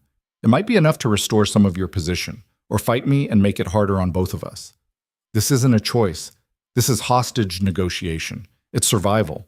That's all anyone does on the frontier, whatever it takes to live another day. He moved toward her with the confidence of someone who'd already won. And Selene realized with terrible clarity that he was right. She couldn't fight him physically, couldn't escape a trained military officer in unfamiliar territory with no resources or allies, couldn't do anything except watch another man treat her like property to be managed instead of a person with agency. The irony was almost funny. She'd run from a king who treated her like a political asset, only to be captured by a man who saw her as a ticket back to his old life. Different men. Same fundamental problem. No one saw her as human first. Kael reached for her arm with something almost like sympathy on his face. I'm sorry. I know this isn't what you wanted, but sometimes the right choice is the one that keeps you alive, even if it destroys everything else. Selene looked at him, really looked at the man she'd thrown away a crown for, and saw a stranger wearing a familiar face, and understood that the real betrayal wasn't the affair or the abdication or even this current capture. The real betrayal was her own judgment. She'd spent 8 years blaming Lucien for treating their marriage like strategy while she'd been manipulated by a man who'd done exactly the same thing but wrapped it in prettier words. The guards would arrive at dawn. By tomorrow night, she'd be back in the palace facing whatever punishment Lucien had prepared for queens who tried to escape. and Kael would be reinstated with honors for returning valuable stolen property. This was what freedom looked like when you chose wrong. This was what happened when you burned everything down thinking the person beside you wanted to build something new instead of just scavenging through the ashes for profit. Selene stopped fighting, stopped everything. Just stood there while Kael secured her hands with rope and pushed her into the corner farthest from the door. "Fine." Her voice came out dead flat. "Take me back. Collect your reward. Live with yourself." "I will. Because I'm a survivor. And survivors do what's necessary." He turned his back to secure the door, and Selene felt something fundamental shift inside her. Something that had been bending for 8 years finally snapped. Because she realized in that moment that the only person who would ever truly fight for her freedom was herself. Not Lucien, who'd caged her in gold. Not Kael, who'd seen her as leverage. Just herself. And if she was going to survive what came next, she needed to stop waiting for rescue and become the kind of person who didn't need it, which meant changing everything she'd ever believed about who she was and what she was capable of doing when survival demanded it. Tomorrow, they'd leave for the capital. Tonight, Selene Valor, former queen, failed fugitive, and perpetual victim, died quietly in a filthy trading post room. And whoever woke up in her place would be someone entirely different, someone willing to do whatever survival demanded, even if that meant becoming exactly the kind of ruthless that empires were built on. Selene waited until Kael's breathing shifted into the rhythm of someone who believed himself safe enough to sleep. 2 hours. Maybe 3. Time lost meaning in the darkness of that filthy trading post room where her entire understanding of survival had just been violently rewritten. The rope around her wrists was tight, but not expertly tied. Kael was a military strategist, not a jailer. He'd bound her hands assuming exhaustion and despair would do the rest of the work. He was wrong, because something fundamental had changed in Selene during those hours sitting in the corner watching the man she'd destroyed her life for calculate how to profit from her capture. The woman who'd left the palace 3 weeks ago, that soft thing still clinging to romantic notions about love conquering all, had finally died. What remained was something rawer, harder, more dangerous. A queen might negotiate or plead or wait for rescue, but Selene wasn't a queen anymore. She was just a woman with absolutely nothing left to lose, which made her the most unpredictable kind of threat. She worked the rope slowly, methodically, using techniques she'd watched palace guards demonstrate during security briefings she'd never paid attention to, because queens didn't need escape skills. Twisted her wrists, found the weak point where Kael had overlapped the binding, pulled with steady pressure that burned her skin raw but gradually loosened the knots. Pain was just information, her body telling her she was still alive and fighting. The rope fell away after what felt like hours, but was probably only 20 minutes. Selene stood carefully, her legs cramping from sitting immobile so long. Every muscle screamed protest, but she ignored it and focused on the only thing that mattered now. Survival. Not the polite kind where you waited for powerful men to decide your fate. The brutal kind where you took what you needed and burned everything else. Kael slept with his back to the door, one hand resting on the knife at his belt, even in sleep. Old military habits, always aware of threats even unconscious. But he'd made one critical miscalculation. He'd stopped seeing Selene as a threat the moment he decided to trade her back.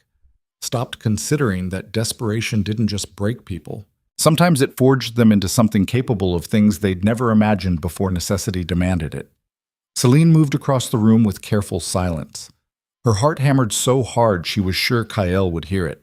Sure he'd wake and stop her before she could do what survival now required.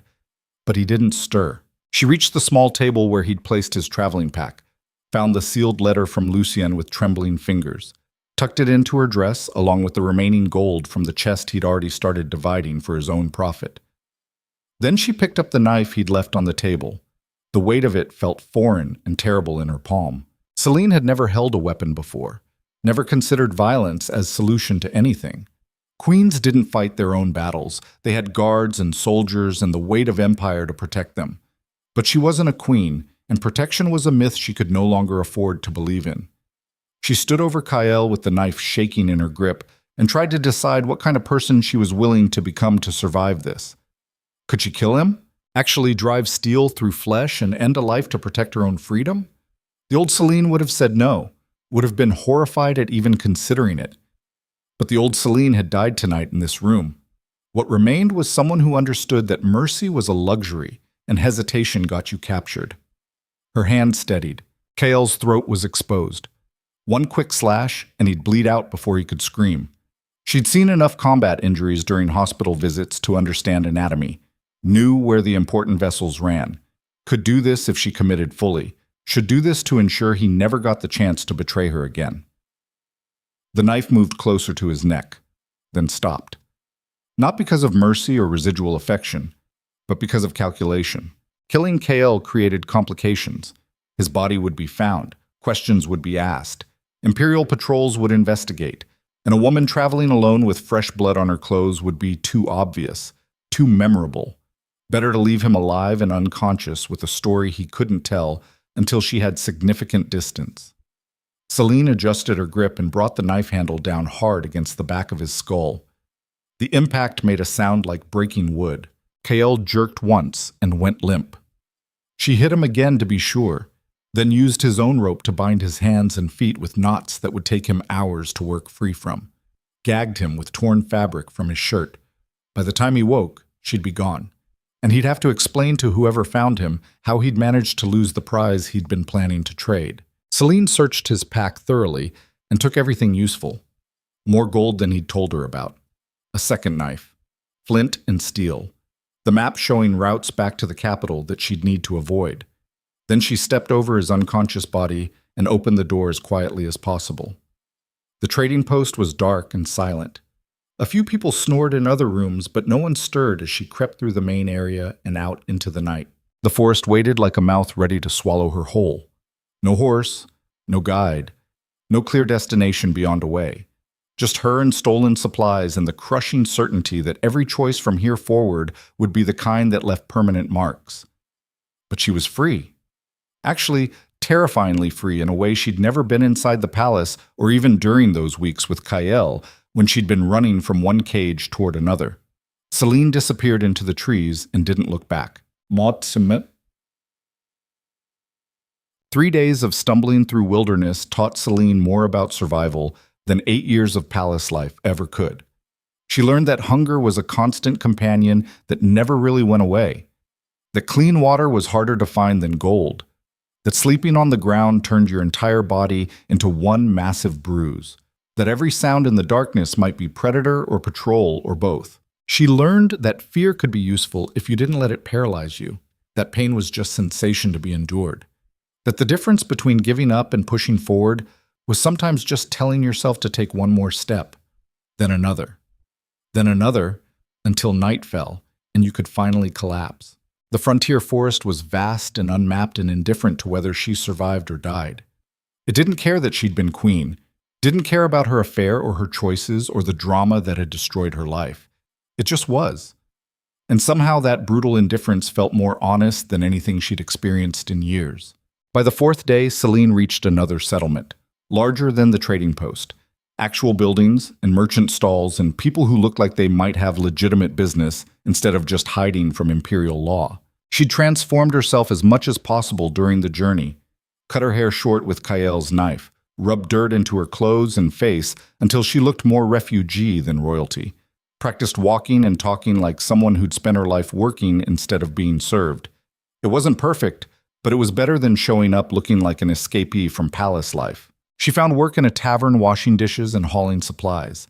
The owner, a woman named Essa, who looked like she'd survived several impossible things, took one look at Selene and saw exactly what she was. Someone running, someone desperate, someone who'd take low wages and keep her mouth shut because the alternative was worse. "You got a name?" Essa's voice was rough from years of shouting over drunk patrons. "Lena." The lie came out smooth. "Just Lena." "Where you from?" "Just Lena." "North. Lost my family to raiders. Been moving south looking for somewhere to start over." It was close enough to emotional truth even if the details were fiction. Essa seemed to accept it with a shrug that said everyone had tragic backstories on the frontier and most of them were at least partially lies. "You know how to work?" "I'll learn." "Good enough. You can sleep in the storage room upstairs. Keep your knife close and your door locked. Some of the patrons get handsy when they're drunk, and I can't watch everything. The casual acceptance of danger as normal was jarring, but Selene just nodded like it was expected, because it was.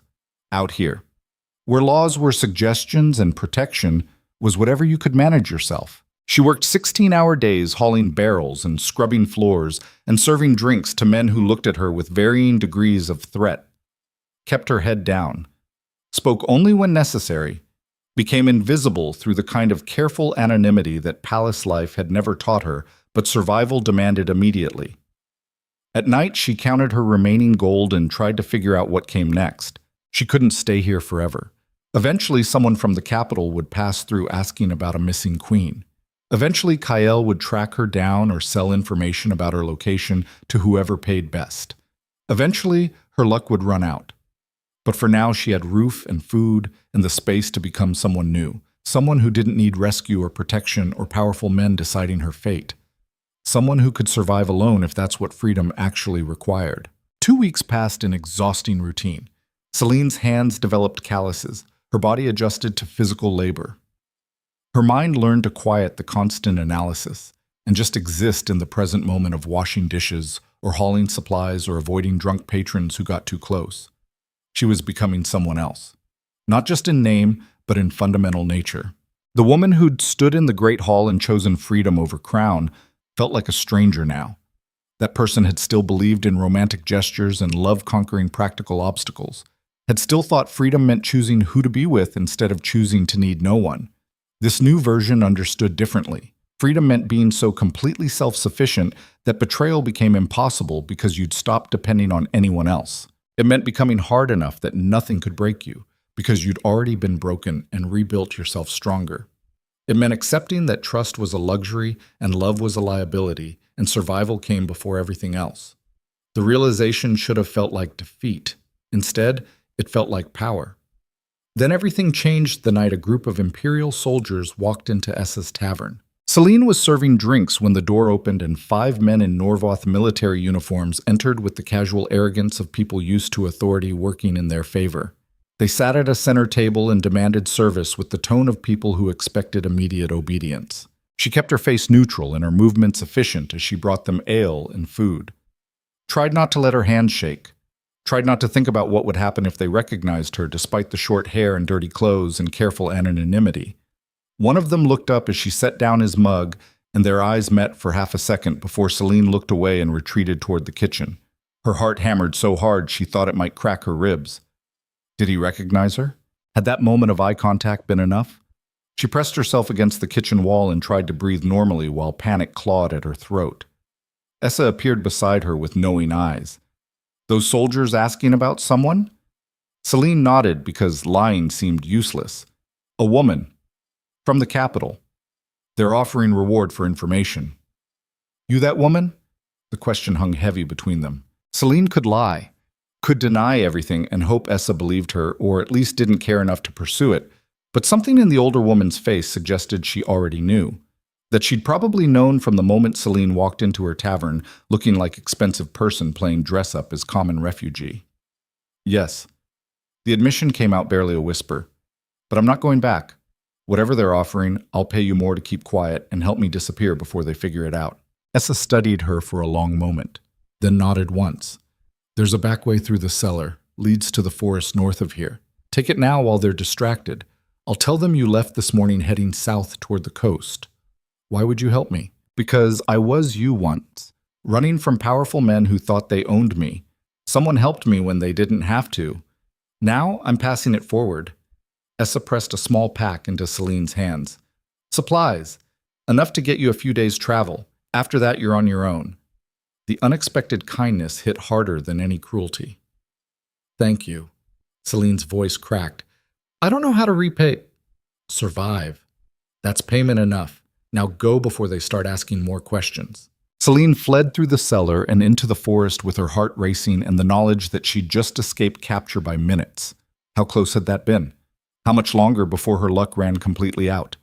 She moved through darkness, guided only by moonlight and desperate hope, heading north because the soldiers expected south, putting as much distance as possible between herself and the latest near disaster. But as dawn broke across the horizon, Selene realized something that changed everything. She was done running. Done fleeing from one place to another, hoping the next one would be safe. Done waiting for luck to hold or for powerful men to stop looking for her. If she was going to survive this, she needed to stop being prey and become something predators thought twice about hunting, which meant returning to the only place she had any real power.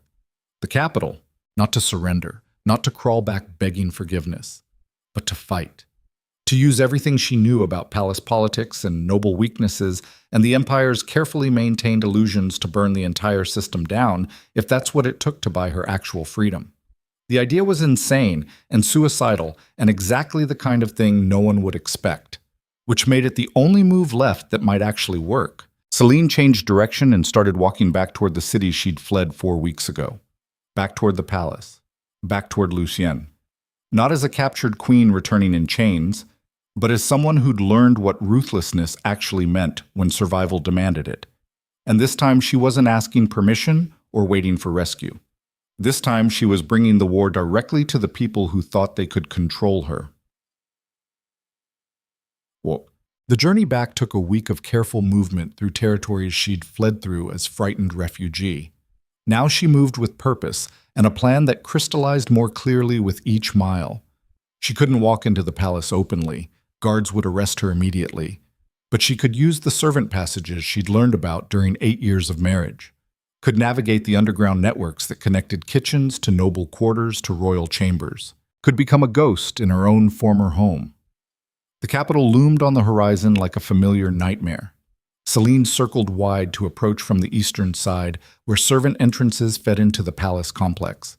Waited until shift change when guards were distracted and workers moved through gates without careful scrutiny. Then she simply walked in with a group of laundry servants, her head down and her posture careful. Just another anonymous worker in a system that relied on not noticing the people who actually kept everything running. It worked. She was inside. Back in the palace that had been her prison for 8 years. But this time she wasn't trapped by duty or marriage or the weight of crown. This time she was here by choice, to do something no one expected. Selene navigated servant corridors with confidence born from years of wandering while unable to sleep. Moved through the underbelly of the palace where cooks and cleaners and maintenance staff existed in parallel world to the nobility above. No one questioned her presence. No one looked twice. She was invisible the same way she'd been invisible during those last years of marriage, just in different clothes and for different reasons. She reached the private quarters she'd once occupied and found them empty. Converted already.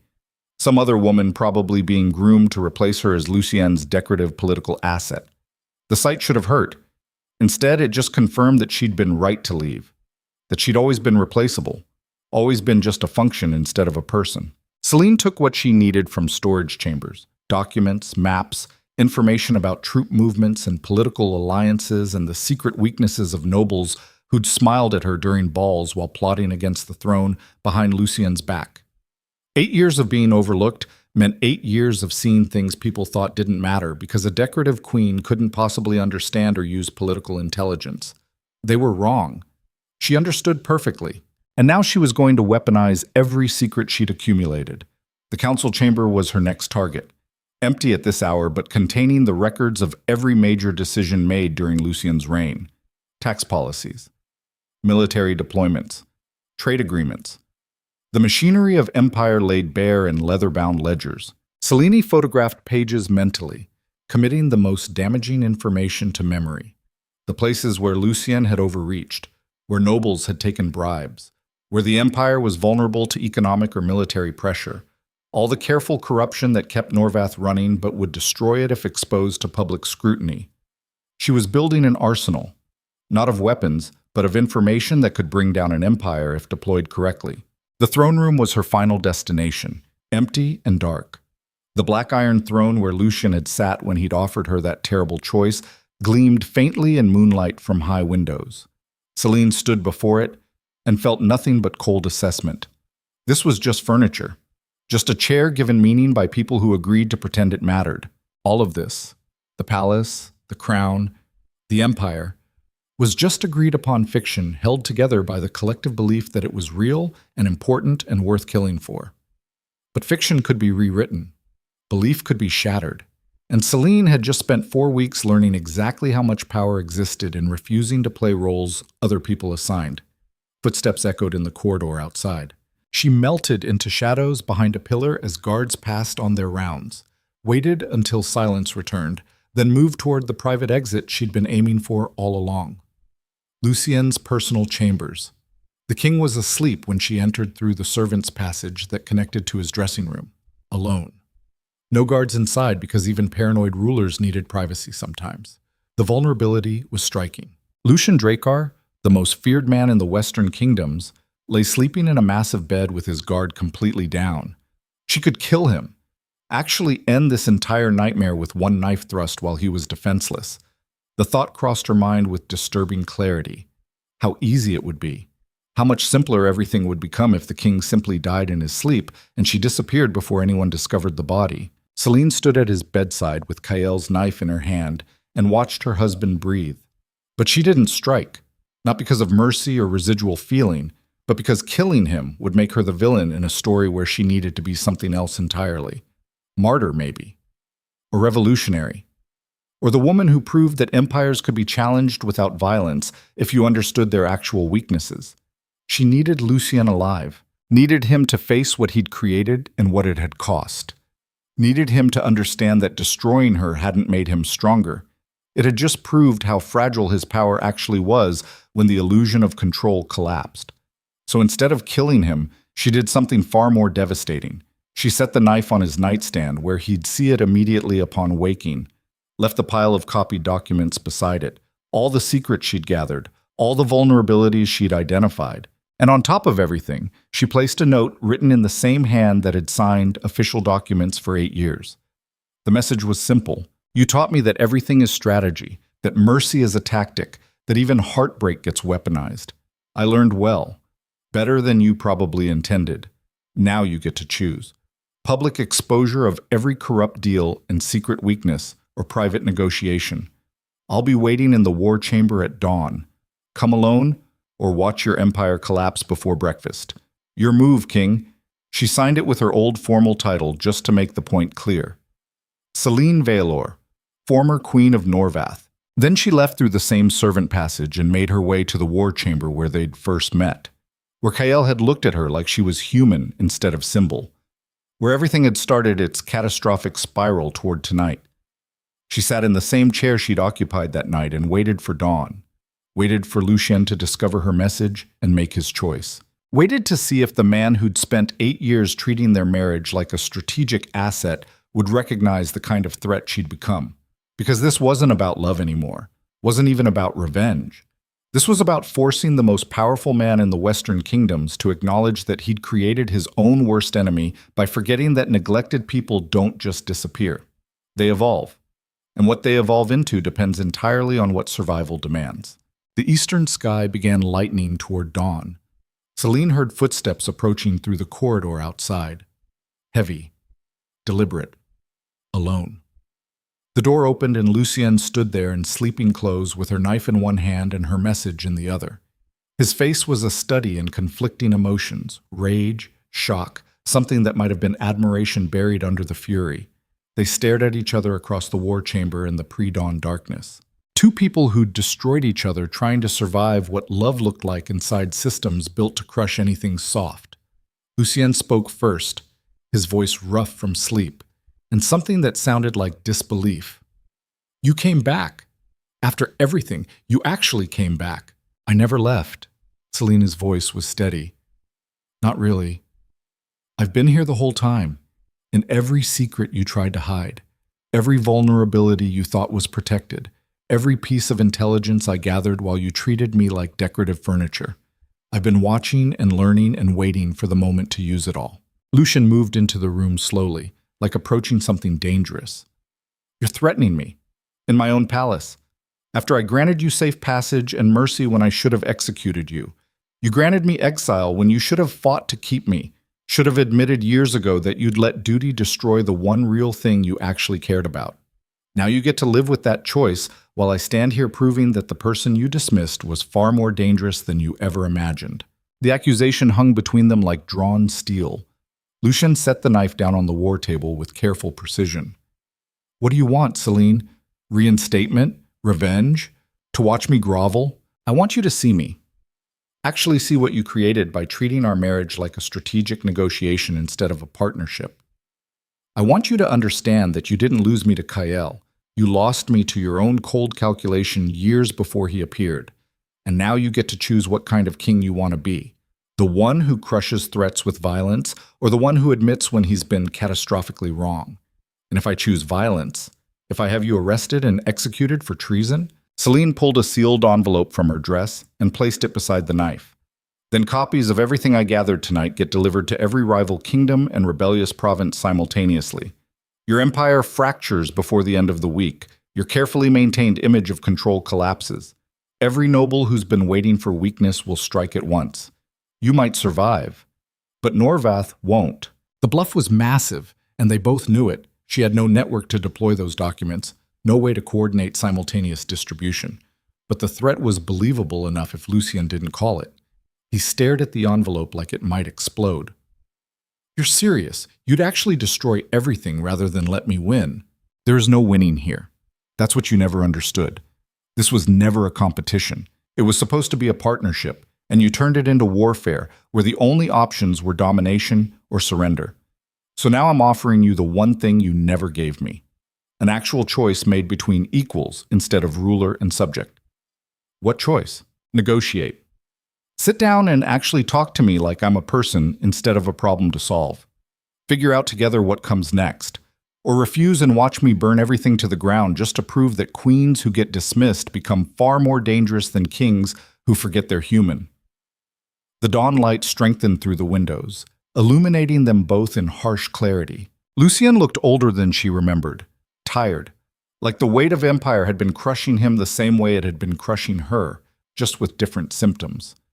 He moved to the chair across from her and sat down with something that looked like defeat or relief or both. Talk then. Tell me what you think I don't understand. Selene met his eyes and saw the man she'd married buried under the king he'd become, and understood that the real battle, the one that might actually change something beyond just her own survival, was about to begin.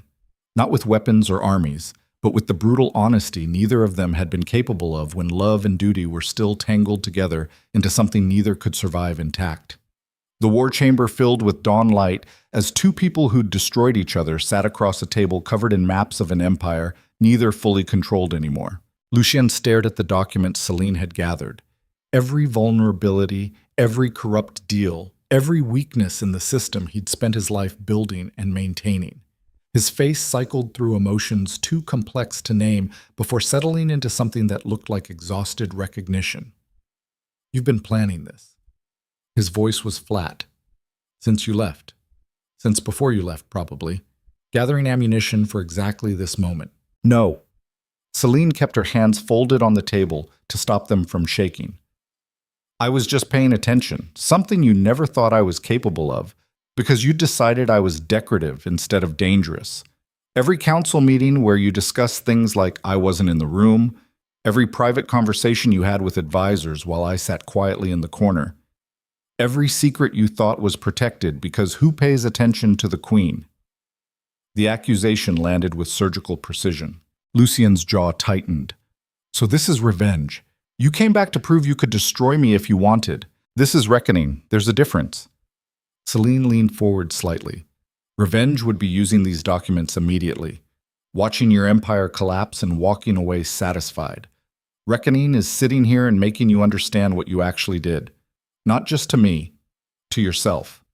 To the thing we could have built if you'd remembered that power without humanity isn't strength. It's just elaborate loneliness wearing a crown. The words hit harder than any physical blow could have, because they were true and they both knew it. Lucien had spent 8 years building an empire while hollowing out everything that made him human, had sacrificed intimacy for control, connection for dominance, love for the illusion of invulnerability that came from treating everyone, including his wife, as strategic assets instead of people. And it had worked right up until the moment it hadn't. Right up until the woman he'd dismissed had walked away, and then come back stronger and more dangerous than he'd ever imagined possible. The king who'd conquered nations couldn't conquer the chaos in his own marriage. The irony was almost poetic. Lucien stood abruptly and moved to the window overlooking the palace grounds where servants were beginning morning routines. When he spoke again, his voice was rough with something that sounded like grief. I loved you, past tense, when we married, before everything became about maintaining appearances and strategic alliances. I genuinely loved you and thought we could build something real alongside the political necessity. I know. Selene's voice softened despite her determination to stay cold. I loved you too. That's what makes this so much worse. We weren't doomed from the beginning.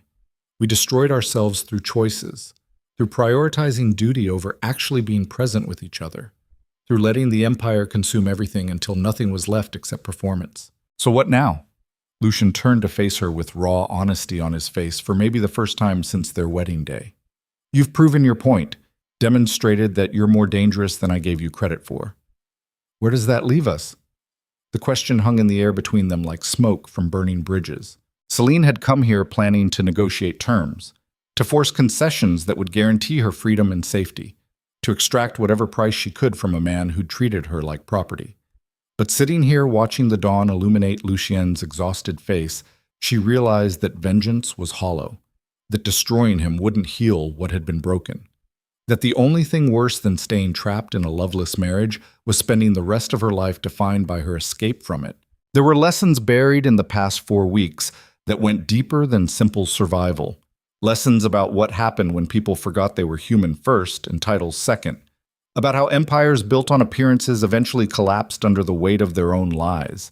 About the difference between power that came from control and power that came from having nothing left to lose. Selene had learned those lessons the hard way, through betrayal and capture and the desperate realization that no one was coming to save her except herself. Now it was Lucien's turn to learn, not through punishment or humiliation, but through the brutal honesty that could only exist when both people had been stripped down to their fundamental nature with no illusions left to hide behind. I want you to let me go. Selene's voice was steady. Actually let me go. Not exile. Not conditional mercy with strings attached. Real freedom where I can build a life anywhere I choose without looking over my shoulder for Imperial patrols or wondering when you'll change your mind. That's all? No demands for gold or titles or political concessions? That's all. Because I learned something you never did, that freedom doesn't come from having power over others. It comes from being so completely self-sufficient that no one else's choices can trap you anymore. Lucien studied her face for a long moment. What happened out there, in those weeks after you left? What changed you from the woman who chose love over empire into this? Life happened. Reality happened. The brutal education that comes from discovering that the person you destroyed your life for saw you as commodity instead of partner. From learning that survival demands becoming harder than anything that tries to break you. From understanding that the only person who will truly fight for your freedom is yourself. The summary was clinical, but the weight behind it was anything but. Lucien heard what she wasn't saying explicitly, that Kael had betrayed her, that her grand romantic escape had collapsed into another form of captivity, that she'd been forced to evolve or die, and in that evolution, she'd become someone who no longer needed rescue or protection from powerful men. She'd become someone who could negotiate with kings as equals because she'd stopped fearing what they could take from her. There's nothing left to take. That kind of fearlessness was more dangerous than any army. Lucien seemed to recognize it, seemed to understand that the woman sitting across from him now wasn't the soft queen he'd married, or even the rebellious one who'd chosen another man. This was something new and unpredictable, someone who'd been broken and rebuilt herself according to rules that had nothing to do with palace politics or imperial necessity. Someone who would burn everything to ash rather than accept another cage regardless of how golden it appeared. I can give you freedom. Lucien's voice was carefully neutral. Legal documents declaring the marriage dissolved without fault. Safe passage to any territory you choose. Enough resources to establish yourself. And my word, actually binding this time, that you'll never be pursued or harassed or treated as fugitive. In exchange for not destroying my empire out of spite. For allowing me to maintain enough stability to prevent civil war. For giving me the chance to fix what I've broken, even if that doesn't include you. It was a fair offer, more than fair actually, but Selene heard the subtext beneath it. Lucien was asking for more than just her silence about his empire's vulnerabilities. He was asking for absolution, for permission to believe that he wasn't the villain in this story, that his failures hadn't been malicious, just misguided, that somewhere beneath the cold calculation and political strategy, he'd actually cared even if he'd expressed it in ways that had suffocated everything he touched. And the terrible truth was that Selene couldn't give him that absolution, because forgiveness required healing she hadn't achieved yet, required time and distance and the space to become someone who wasn't defined by what had been done to her. But she could give him something else. Honesty, raw and complete. I don't forgive you. Selene met his eyes without flinching. Not yet. Maybe not ever. What you did, the neglect, the dismissal, the way you treated our marriage like another territory to manage, that broke something in me that's going to take years to repair, if it ever fully does. You made me feel invisible in my own life, made me so desperate for actual human connection that I destroyed everything for the first person who looked at me like I mattered. Lucien's face went carefully blank, but she saw the impact anyway. But, Selene continued, I also understand that you were drowning too, that being king consumed everything soft and human in you until there was nothing left except duty and strategy. That you probably didn't even realize what you were doing until it was too late to fix without losing everything. And I understand that sitting here right now, actually talking like humans instead of roles, is harder for you than any battlefield or political negotiation you've ever faced. Why? Because it requires admitting weakness, admitting you failed at something. And kings aren't allowed to fail, aren't allowed to be human and flawed and capable of loving someone while simultaneously destroying them through negligence. So you've been trapped too, just in a different kind of cage. The recognition settled between them like a truce negotiated over scorched earth. They'd both been prisoners, both been suffocating under the weight of expectations and duty and the constant performance that empire demanded. The difference was that Selene had finally escaped while Lucien was still trapped inside a crown he couldn't remove even if he wanted to. And maybe that was the real tragedy. Not that their marriage had failed, but that the system itself was designed to crush anything genuine that tried to exist within its structures. You could have a crown, or you could have humanity. But trying to hold both simultaneously would destroy you or everyone around you, or most likely both. Lucien moved back to his chair and sat down heavily. What happens now? Practically speaking, do we dissolve this publicly? Make announcements? We already did. The night of the ball. That choice I made? That was the public dissolution. Everything after has just been processing the aftermath. Selene pulled out the documents she'd prepared during her weeks in hiding, legal papers formalizing what they'd both already accepted. I had these drawn up. Just need your signature and the royal seal. Then it's official without any more theater. He read through them carefully.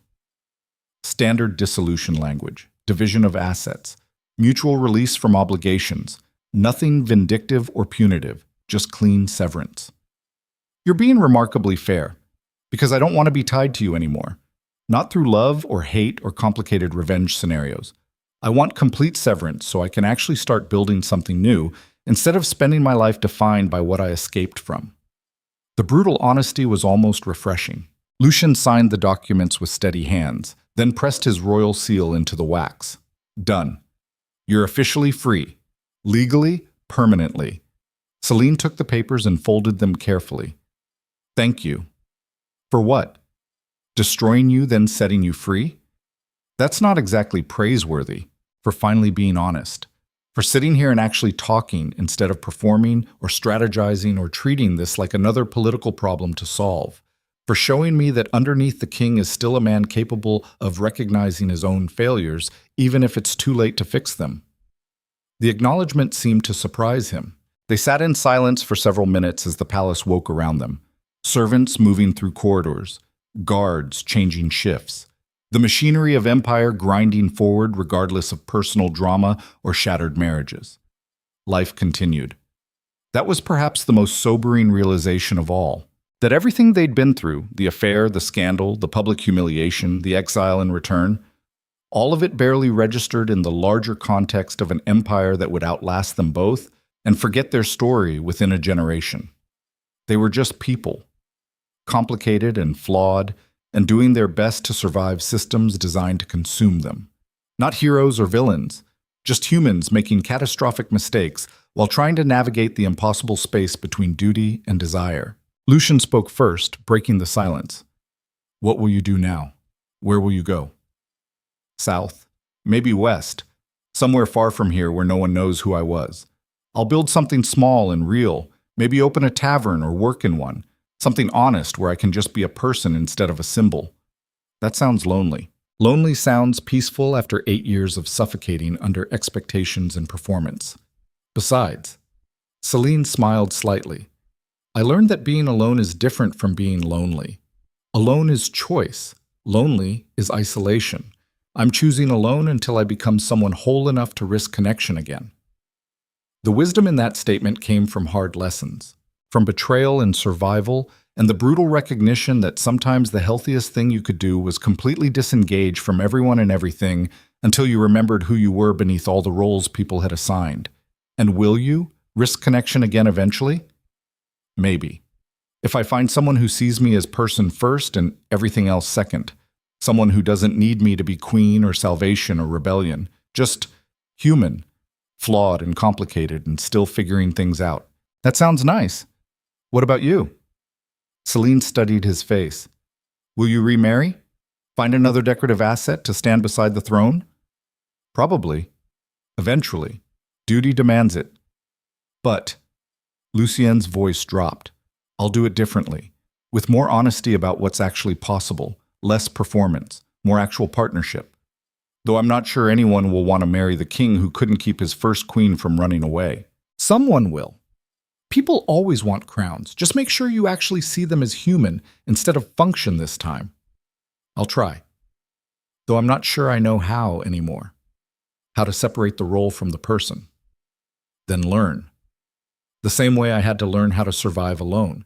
The same way everyone learns who decides they're tired of destroying themselves for systems that don't actually care about them. It was advice and warning combined. A reminder that evolution was possible but required conscious choice and constant effort. That you could spend your entire life trapped in patterns of behavior that served external expectations while destroying your internal humanity.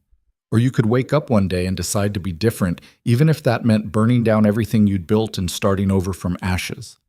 Both options were terrifying, but only one offered the possibility of actually living instead of just surviving. The sun had fully risen now, flooding the war chamber with golden light that made everything look softer than it actually was. Selene stood and gathered her documents. I should go before the palace fully wakes and someone recognizes me.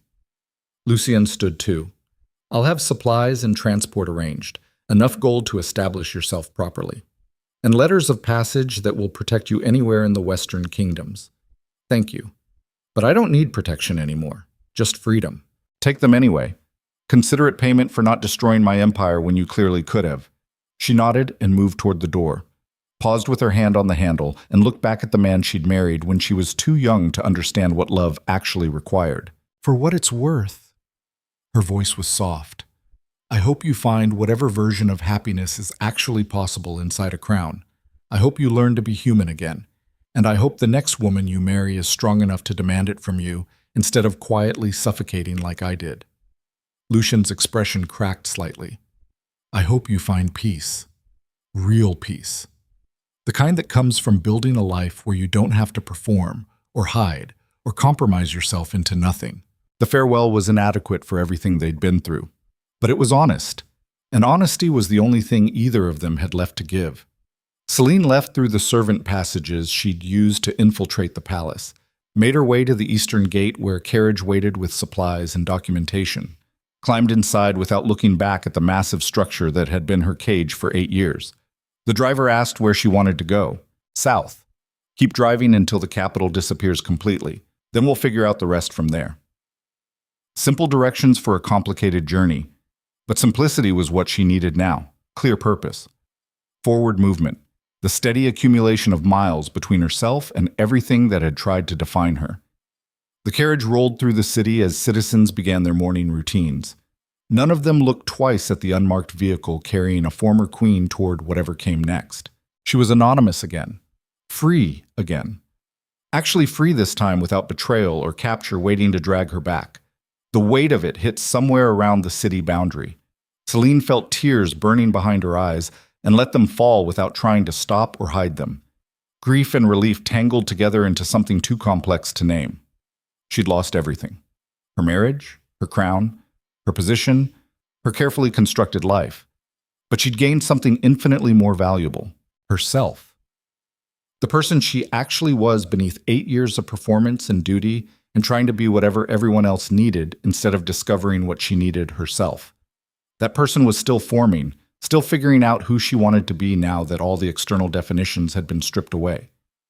But she had time now, space, freedom. The three things she'd been starving for without even realizing it until they were finally within reach. The carriage rolled south through countryside that grew increasingly rural as the day progressed. By evening, they'd reached territories where imperial authority was theoretical at best, and actual governance came from local councils and merchant guilds. The driver stopped at a town called Riversedge, where 3 territories met and no one asked too many questions about who you were or where you'd come from. This is as far as the King's Passage letters carry weight. The driver's voice was neutral. Beyond here, you're on your own. Perfect. Selene climbed down with her small pack of supplies. That's exactly what I need. She paid him from the gold Lucien had provided and watched him turn back toward the capital. Then she walked into Riversedge, with no plan beyond finding lodging and starting the slow work of becoming whoever she was going to be next. The town was neither wealthy nor desperate, just comfortably functional. People worked and traded and lived without the weight of empire pressing down on every choice. It felt like breathing after years underwater.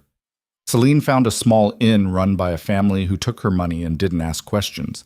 She took a room on the 2nd floor with a window overlooking the river and sat there as the sun set, watching water flow steadily southward toward the ocean. This was it, the beginning of whatever came next. No crown, no husband, no role to play except whatever she chose to create. The possibilities were terrifying and liberating in equal measure. That night, Selene dreamed of the palace for the first time since leaving. But instead of the usual nightmares of being trapped or chased or suffocating, she dreamed of walking through empty corridors, saying goodbye to every room and every memory. She woke at dawn feeling lighter than she had in years. The work of building a new life began immediately. She took a job at the inn helping with kitchen work and cleaning. The labor was hard but honest. No politics, no performance. Just straightforward effort in exchange for wages and board. The innkeeper's wife, a woman named Marta, who'd survived her own complicated history, took one look at Selene and understood immediately that she was running from something but didn't pry. Just offered work and space and the kind of practical friendship that came from shared recognition. "We've all been someone else before here," Marta said one evening while they cleaned up after dinner. "Riversedge is where people come when they need to start over without questions. You'll fit in fine if you don't make trouble and pull your weight. I can do that." And she could. For the first time in her life, Selene had the space to just exist without constant scrutiny or judgment, to make mistakes and learn and grow without every choice carrying empire-level consequences. Weeks turned into months. Selene's hands developed proper calluses. Her body adjusted to physical labor. Her mind learned to quiet the constant strategic analysis and just be present in simple tasks.